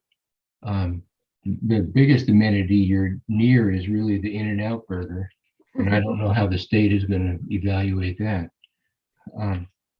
But overall, again, for me, this is not an argument about density. It is not an argument about should it be 162 units or 163 or 156. This is one of the sites that we need to make sure carries the density that architecturally makes sense. And so the burden, so to speak, that I'm putting on Mr. Thalen is I'd like this project to be one where the AIA comes out, shakes your hand, and gives us an award for approving it. And that will be the standard that I'll use for review on this. Thank you, Madam Chair. Thank you. Ms. Macy, you have your hand back up. Yes, thank you, Madam Chair. I just wanted to respond to one of Commissioner Mark's comments to clarify that the estimate of the 9,000 square feet assumes the assemblage of the finger parcel on our property as well as the not a part parcel. So Right. Just wanted to clarify that for the record. And I left something out, Madam Chair, I should have said. Again, going back to design, one of the nightmares that I've had to deal with projects is something called value engineering. We approve a project and then the numbers start coming in, and all of a sudden the things that we thought were really special and interesting get what's called value engineering, i.e. cut from the project, or something that is much less attractive gets put up there. I don't want to be in that box. Whatever gets approved, I want to make sure that's what we see, and we see it without it being diminished in any way. Thank you. Thank you. Thank you, All right. Commissioner. All right, other commissioners? Commissioner Wallace, you moved into my ready to speak queue. I was trying to hide in the back. No, I'm sorry. You're in the I'm talking next box. All right. So I did have a couple of comments. The first one is that something no one ever mentioned is the main entrance that's programmed for this project is on San Ramon Valley Boulevard. But as I read the staff report, the traffic engineering department believes that the main entrance ought to be on Omega, not San Ramon Valley Boulevard, because of the traffic on San Ramon Valley Boulevard. I'm not a traffic engineer, but at the next iteration, assuming there is one, I would like to have staff and/or the applicant come to us either some type of resolution on that particular issue, or explain why, each of them can explain why their view is the one that ought to be accepted. Now, I don't know if staff is correct that moving the entrance to Omega is a deal breaker for their project, but that's something I think ought to be brought up, because there is traffic obviously on San Ramon Valley Boulevard. And if you have a 162 apartment complex, I for certain that not all those people who live there are going to be taking public transportation. So as witnessed by the fact you have a 4-story parking garage. So I think that needs to be examined a little more closely. In connection with question number 1, the proposed project density bonus, affordability of the building. We have been begging for years to have affordable housing in San Ramon, as witnessed by all the discussions we had about the Golden Skate property. One of the things we wanted to do with the San Ramon Village Plan was to have critical mass of people down in that area. You have to have density to do that. So in terms of the density, I think that that is appropriate for that particular area.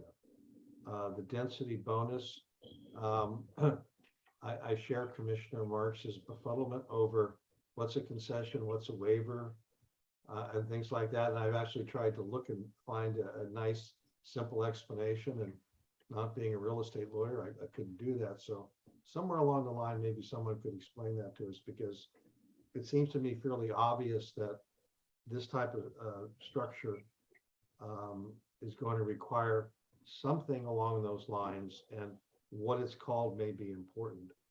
One question I wanted to pose to the applicant, and it's probably to Ms. Thomas, and that is, I want to make sure that I heard something correctly.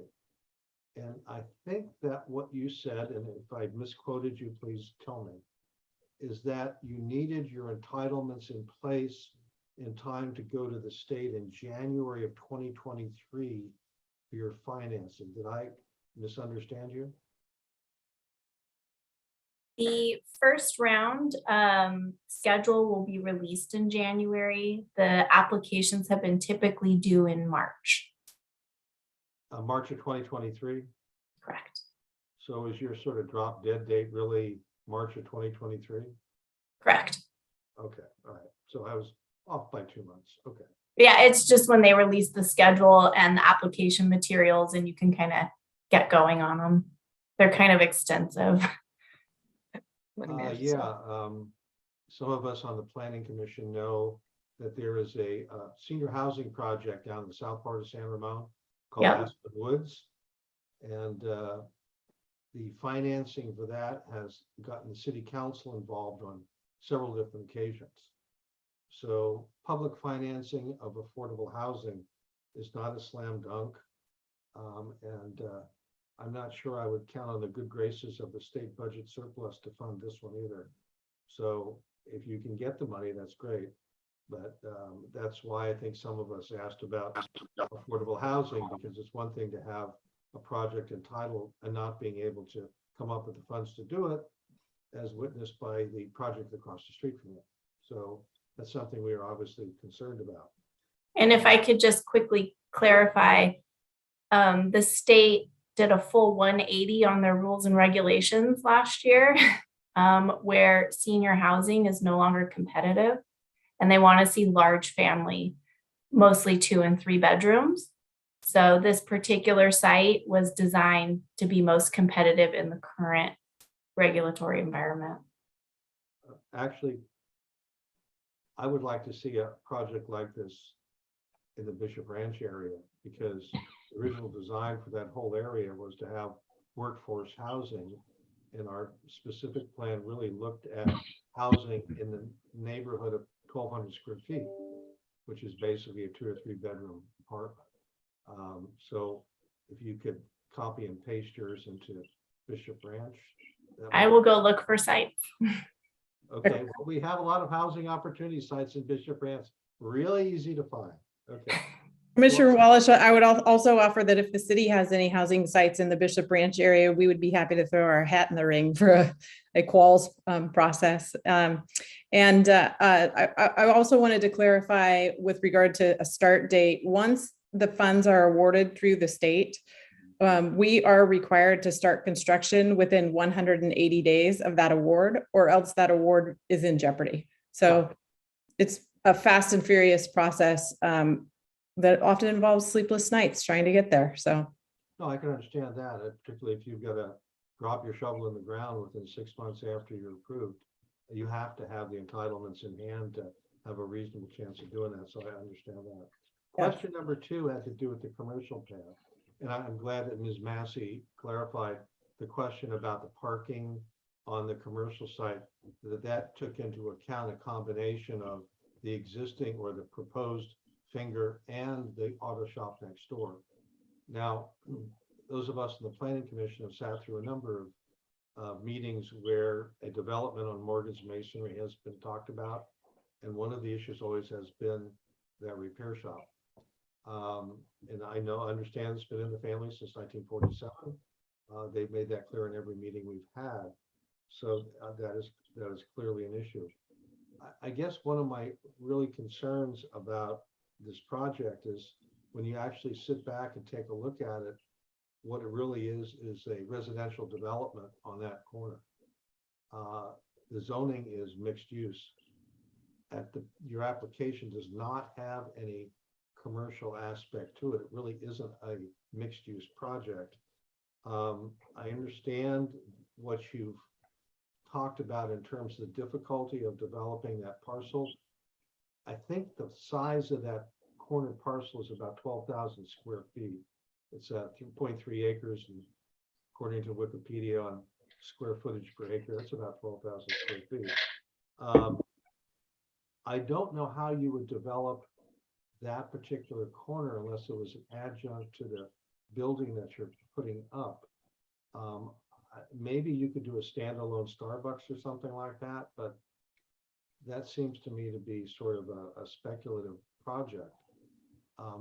What it seems to me, and listening to the owner of the repair shop, as I have on several different occasions, it doesn't seem like joining those two parcels is likely to happen in the near future. And what you're going to have then is a vacant lot on the corner of San Ramon Valley Boulevard and Deerwood, which is one of the gateway areas. I know it's been pointed out that perhaps the one at Gateway, the real gateway is at Omega and Deerwood.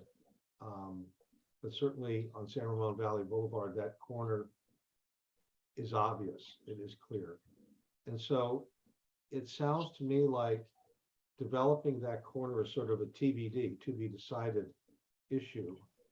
And so the first question is, if you proceed on your entitlements, and let's assume you get it by January or March in time to go to the state, what right now is your current plan in terms of what to do on that corner? Because right now it's a vacant lot. Your plan that we've seen calls for it to vacant lot. So can you give us some rough idea of what you plan to do if you start constructing the building, other than maybe storing your materials on that while you build the apartment? Sure. Thank you, Commissioner Wallace. We obviously have not developed a definitive plan as to how that lot would be used. It would likely be in the interim cleared as part of the overall project site. So the improvements would be removed. It would likely be fenced during construction. And then as an interim condition, while the lot looked to transition in the sale of the ownership, we could certainly seek to landscape it and do some temporary beautifying so that we're not all looking at our main gateway entrance as an eyesore, as I committed to Chair Kuznick earlier. So I think that's probably the most realistic condition that we could anticipate. Perhaps improve the fencing between that finger parcel and the adjacent not apart, and then look to do some temporary landscaping that would be in place until it's ultimately developed. Appreciate your comment. And also, if I can chime in quickly, if the 4 and 5 story development plan can go forward on the workforce housing, we have interested parties who may be able to reach out to the owner of the auto shop and can take a look at that site. So immediate marketing efforts to potential retailers would happen, because they're going to want to be in this new development. They're going to want to be in on this. And so they can facilitate those conversations, which is something we're not able to do because of the unknowns with the tax credit financing program. So simultaneously, we will also be working to find someone who can build out that area and work with the neighbor to develop that site, if possible. I would think that just from an economic standpoint, from your standpoint, the ability to have tenants in a building would be enhanced by having something on that corner besides some grass and a bench for people to sit on, so. I agree. You know, the 80% AMI can be a family making over $100,000. You know, they're going to want like a Starbucks or something nearby. You know, it's a wide range of income levels. And I think getting that developed with a retailer would be great. Yeah. To talk about affordable housing in Contra Costa County, people always think, you know, people making minimum wage or 30 or 40, but you can have someone in the 80% bracket making $100,000 a year. That shows you where we're at. And so the affordability is sort of in the eyes of the beholder. The third question staff posed is proposed building concept, site circulation, and massing. On those items, I'm going to defer to Commissioner Marks. I thought that he made some valid points, and he has a lot more experience on that particular area than I do. And I know that anything you bring in front of him is going to be examined closely to make sure that your architecture is consistent with the best interests of San Ramon. And lastly, on the specific input on architectural styles, so I'm going to sort of step on what I just said, and that is on some of your architectural styles, you know, I'd like to see something besides a straight blank wall, even if they're articulated, to see some type of balconies or some type of on the building that makes it interesting, because it is such a corner unit. Now, you did put in the material that we saw, some of the examples you had, I believe, sort of fit into that category. And I'm looking at figure 5, the one in the upper left-hand corner. That to me is a little bit more interesting. The other ones seem to be fairly either austere or sort of slapped together. But something like that, I think, would be of interest to someone driving by. And Commissioner Marks is right, is that when you put in a building of that size in that area, it's the first one there. And that's what people are going to measure everything else by. And so it needs to be well-designed, and people approve at least the architecture, at least they can live with it. And I think that's important. So you asked about architectural styles, you got my 2 cents worth on that one. So those are my comments. Thank you, Commissioner Wallace. Commissioner Edwards, Commissioner Alpert. Sure, I can make some comments unless Great, thank you. Commissioner Alpert would like to go forward. Go ahead. Ms. Okay. Edwards. Thank you. So thank you again for a very informative presentation. You've clearly thought a lot about this site, and I'm happy to see it. I suppose I'll start by saying that I'm liking a lot about what I'm seeing here. What I don't like is this uncertainty about what's going to be happening on the corner on this very small retail site. If we are to understand Mr. Furia's comments, this automobile repair shop is not going away anytime soon. And if that site is required in order to put a commercial use on the corner of Deerwood and San Ramon Valley Boulevard, we're potentially going to have a real problem. And I'm concerned about blight. And I'm concerned about missing the opportunity for this corner to be the gateway to what we're hoping is going to be, I think, a really special neighborhood that potentially shows our community what higher density housing can deliver for this city. So I want to be sure that we're thinking about that corner and that we do not miss an opportunity. And I'm afraid that it's going to wind up being an orphaned corner. So that is a major concern for me. So I've got just a number of different comments, not particularly linear, but I wanted to just go through and give you some feedback. Assuming that something can be done on that corner to give some cohesion to the entire site, I like the height that I'm seeing. I like the height. I think that in this kind of an area where we're actually trying to do something very different for the city, I think that more height is better. And I would hate to see an opportunity wasted by having 4 and 5 story buildings if it's economically feasible for you to do 5 and 6 story buildings. Mr. Phelan made, I think, an excellent point about, and I think Mr. Marks made a similar comment about this concept of what we often see referred to as perceived density. You can have building height that does not overwhelm. And when we're talking about this concept of adding some penthouse spaces above the existing building, I'm intrigued by that. I think that is an interesting architectural opportunity. I think it allows you to have some additional height without feeling like you've got an overbearing mass. And there's a lot that's been written about, our housing crisis has been created 1 story at a time. The site is very close to the freeway. This is a great location for some height. I think the workforce housing concept is key. I'd love to see a project like this built. I'd love to see it succeed. In terms of the architectural style, I tend to agree with my fellow commissioners. I'd like to see something really special here.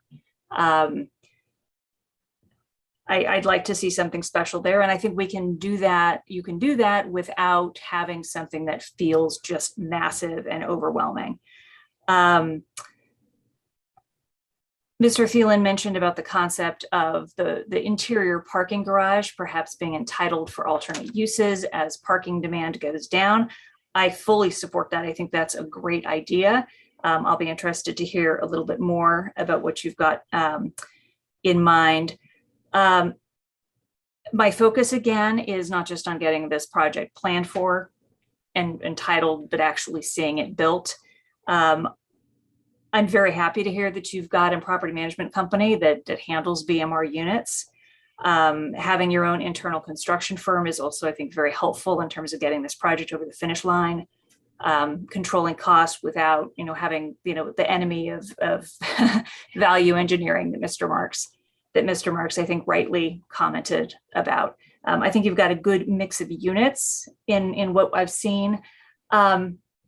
I do want to take just a minute to, I suppose, comment on the comments that we received from Mr. Furia.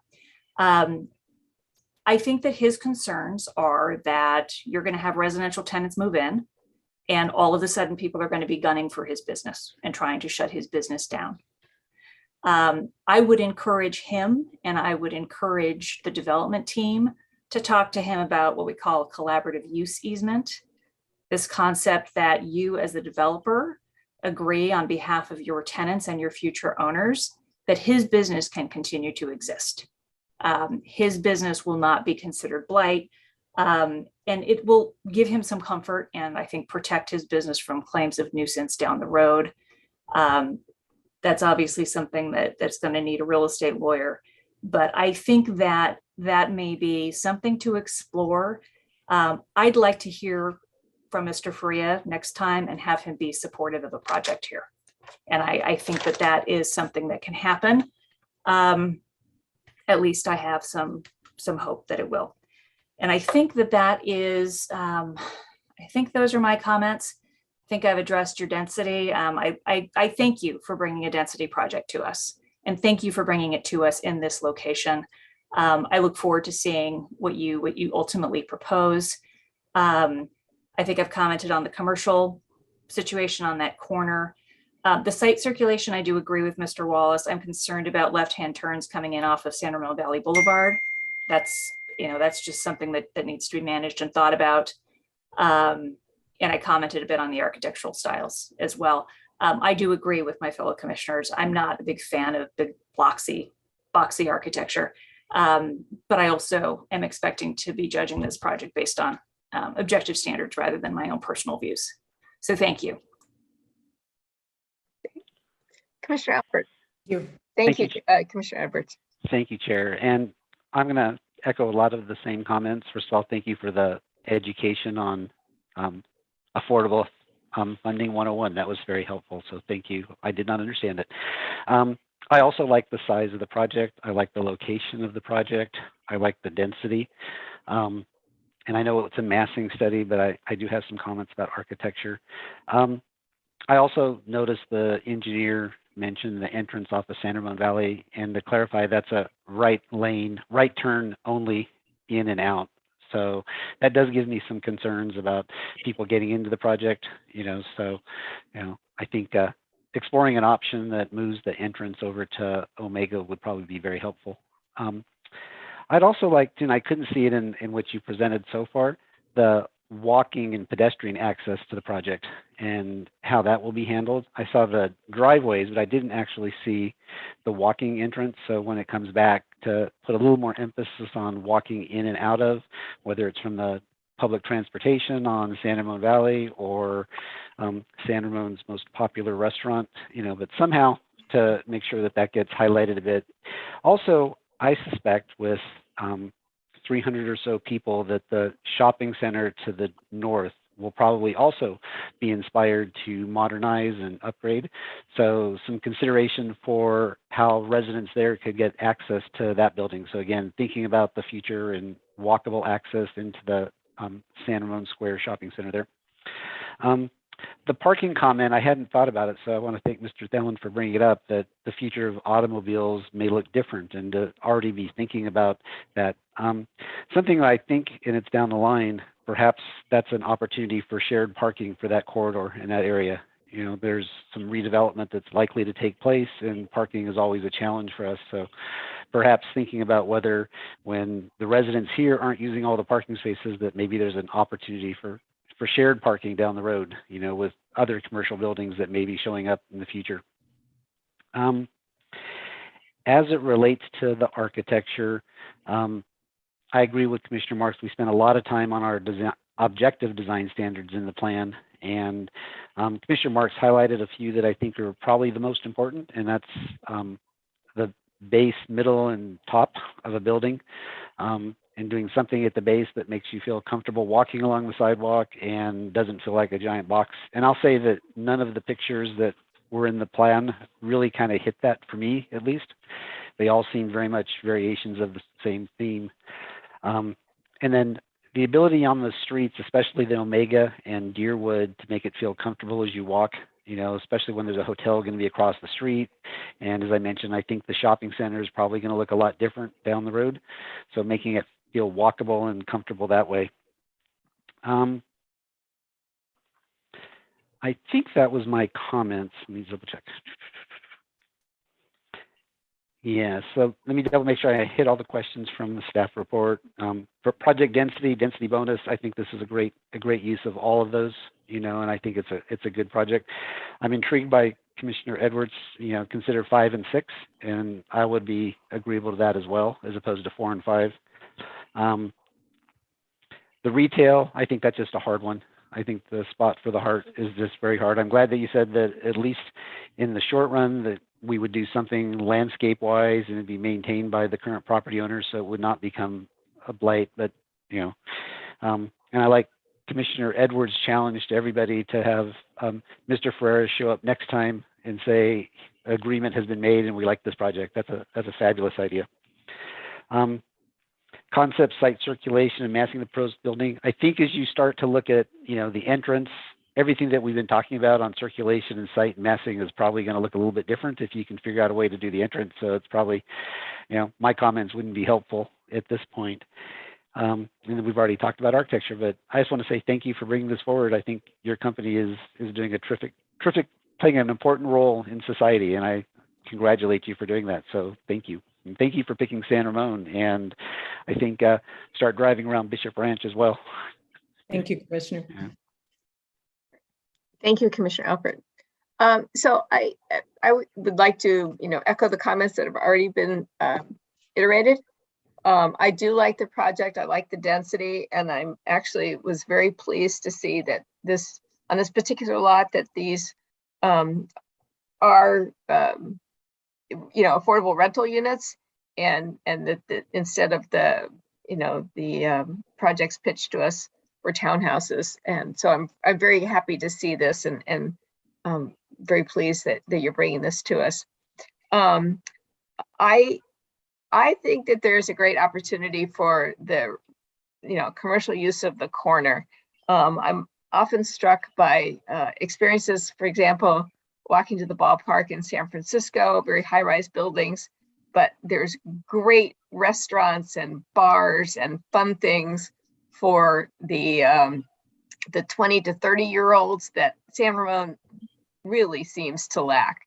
And particularly as we increase the density in this area, San Ramon Village area, with probably a younger crowd, that we really just need something that would be more exciting. If you've been to the Brass Store, it's definitely not the younger crowd, but we used to have some places like that, but we don't anymore. And I'd like to see, not everything has to be Starbucks, but maybe a place that has music. Anyways, you get my drift. So that's my concerns for the corner. I do like the way that we see the first iteration of these buildings. I will defer to my fellow commissioners who have more experience in architectural minutia, and you guys as the professionals. But I really like how this is starting out. I do think that we can hopefully work with the current owner of the parcel that isn't part of Morgan's Masonry, and come to an agreement that honors his business and his needs for his family, as well as the needs of the city. Again, looking, for example, in Oakland, the Uptown District, how you can do some fun things repurposing an auto business that honors that tradition since 1947. So I think people just, I think there's great opportunity, and if we can approach this with a willing heart. But I like the way this is shaping up. I do encourage you, this is my personal peeve, as we go forward in the city of San Ramon, to really make every effort to make the sidewalks as wide as possible. I personally think that 8 feet sidewalks, if we're going to ask people to walk, is at least a minimum. And again, if you go to any other major city where people do a lot of walking, the sidewalks are significantly wider than what we have in the areas that we want people to walk in San Ramon. So I think that needs to be a growing trend. And we do want this to be part of the walking district. We envision, not too far from this corner, a very nice creekside park. So we really do want people walking, and that's going to be very, very close. I think there's great a great connection with the Windmill Farms for farm to table produce. I think there's great bones that exist in this area that that can be enhanced, and that I really like how your project is in the right steps. So I like it a lot. Those are my comments. Architectural style, I like the idea of more balconies and more open space, because I think that just adds to making a taller building look light. But again, if you walk down 2nd Street in San Francisco towards baseball field, those buildings are very tall and they're very, appealing. That's a very lively area. And so I hope to envision something like that. And this can be a very lively area for younger people and younger families. So I look forward to having that incorporated as part of this design. So this is just a concept review. Those are mine.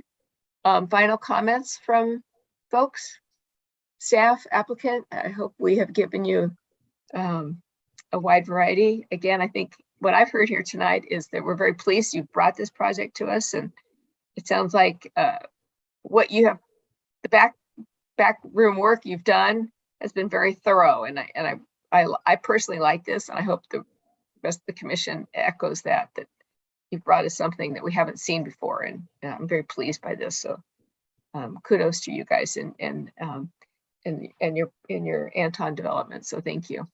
Thank you, Madam. Go ahead. Thank you, Madam Chair. Great. Mr. Barr, is this satisfactory to staff as well? sufficient Yeah, time?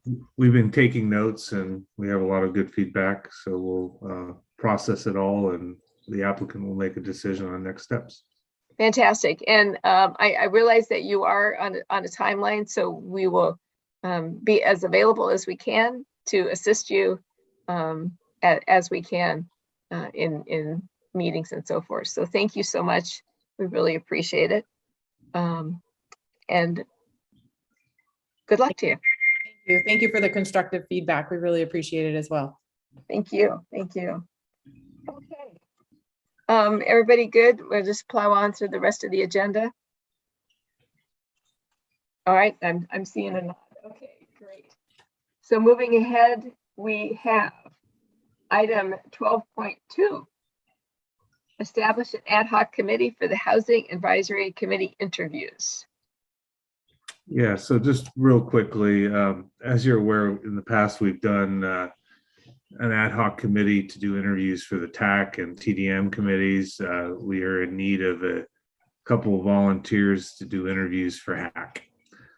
So if we could take some nominations or volunteers, either way, to put together that, and we will coordinate some times for interviews.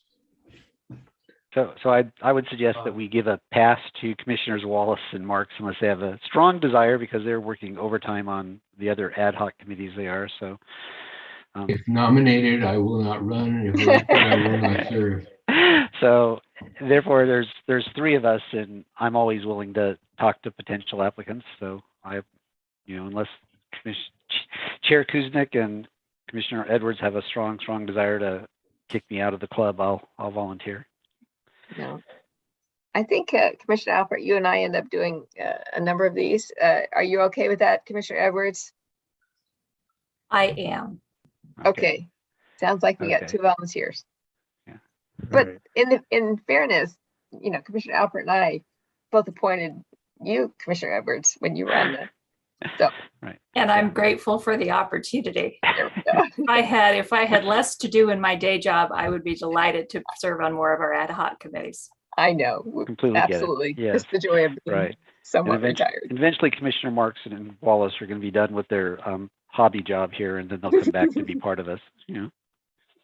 If nominated, I will not run. Oh, If stop. elected, I will not serve. Okay, so now we have, we have established the ad hoc committee. Do we have any liaison reports? I do have one. Feels like I'm talking about stuff that we usually have just before us. So the last ARB was all about the TrueMark Deerwood project. So we heard everything there. This Thursday, the ARB is looking once again at the Primrose Daycare. As you all recall, there were a number of recommendations from the ARB, and the ARB asked to have the project looked at again. And so they're doing that on Thursday. We as a commission have concluded that we do not need to see it again, that the ARB comments will be useful to the applicant and staff to make any changes to the project. And essentially they are architecture changes. And I can tell you that I think they've done a good job in looking at the staff report, capturing the ARB's comments, in particular, trying to make the building, they're giving it a little bit of a refresh and a repaint look to make it look more integrated, taking care of the windows and things like that. So that'll be done on Thursday afternoon, but we won't see it necessarily, afterwards. Great. Commissioner Wallace? Yes, speaking of ad hoc committees. Yes.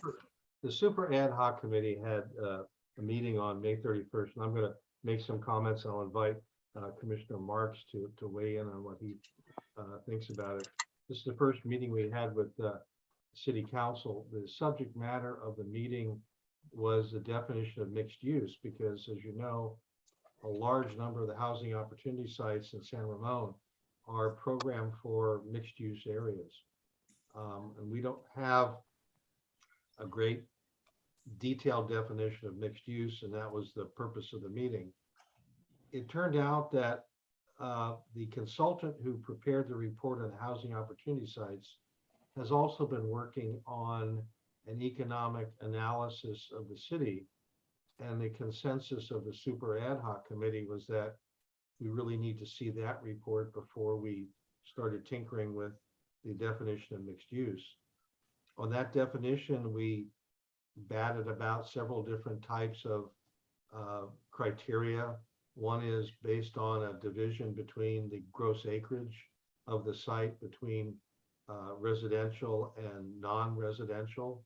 Another possible one was floor space. A certain percentage of any development had to be residential or non-residential, as the case may be. But we didn't get a lot further on that subject because we're waiting for the consultant's report. It did come up that the city does have a definition of what is retail. And Ms. Yee pointed out that table 2.6 in our zoning ordinance has a list of items that are considered retail. I don't know that I would be simply willing to incorporate that into a definition of mixed use for the general plan, because I think there needs to be a little bit more overriding definition of what is retail. One of the concerns that was shared by all of the ad hoc committee members and has been a feature in our meetings with the city council is that when we talk about retail, we're really talking about the sales tax generating activity. And simply talking about certain types of activities that may generate that doesn't really complete the picture. So that's still a subject to be discussed later. We probably will meet towards the end of this month to go on round number 2 on what is mixed use. And hopefully by that time, we'll have the economic report from the consultant. We expect to get that in the middle of this month. And hopefully the next time we have a report, myself and Commissioner Marks, we'll have a little bit more flesh on the bones about what we're looking at mixed use in San Ramon really consisting of. So Commissioner Marks, has any other comments? I'd be happy to hear. No, I think you covered it very well. Again, that one of the things that we pointed out was in the glossary that is included in the general plan, there is a definition of commercial uses, which seems to include retail, but not a definition of retail. And one of the concerns that the commission has historically had that Eric and I talked about was we don't want to get to the point where once again we have various kinds of services that are taking shopping center, what was retail space or other space in a shopping center, to the detriment of having space for retail. If you're converting portions of a shopping center to housing, you start with 100% of what we have now, and you lessen that percentage of other uses, non-residential uses, by some amount. You want to try to define how much can be commercial services, but not sales tax producing retail, and what is retail. And so we did spend a little bit of time on that, but I think Eric's overall summary is accurate, and it's a difficult work in progress. Staff has a very tough job. It is not only tough to do this, but there is such a limited amount of time in which to think it through and to produce documents for the committee and for the committee members to think it through, that we're just going to have to be patient, that this is not going to be a very linear process. There are going to be bumps along the way as we think things through and find we didn't consider something that we should have considered. So patience. Oh, thank you. And I will say that there was a Transportation Advisory Committee, but they did not have a quorum. And so while they chatted, nothing was really discussed, and we got mildly scolded by a member of the community that that the staff was trying to do things that were not kosher, and And anyways, it was a short meeting. You can review it later and so forth. So next TAC meeting, that will have a full contingent of appointees. So, all right. Anything else for the good of the order, shall we say? Okay, Mr. Barr, do you have some updates for us? Yes, so we have on June 21st, a joint meeting with City Council and Planning Commission on Housing Element update. That's a 6 p.m. start time, and that will be in place of your regular Planning Commission meeting. So we have no hard deadline to stop if the conversation is going fast and furious. So keep that in mind for the 21st. Then July 5th, we will be having. Do we anticipate that being in person or Zooming? I'm not sure at this point. Okay. We'll talk with the You'll city let us know. clerk, Okay. and we'll let you know. Regarding, we have another meeting scheduled for July 5th. And at that meeting, we'll have the election of chair and vice chair rotation. We'll do a year in review presentation. We're also expecting a presentation on the 2022 open space plan that has gone to Parks Commission, working its way through the committees. So someone from Parks will present that. And then we're also going to be doing an EIR scoping session on the general plan EIR to solicit feedback on the scope of the EIR. So it'll be a busy day. Okay, well, very good. All right, anything else, ladies and gentlemen? All right, seeing no other business before the commission, I will adjourn the meeting. It is 9:38 p.m. Thank you one and all for your thoughtful comments and your preparation for the meeting. Fantastic working with all of you. All right, thank you so much. Have a wonderful rest of the evening. Good night, everybody. Thank you all.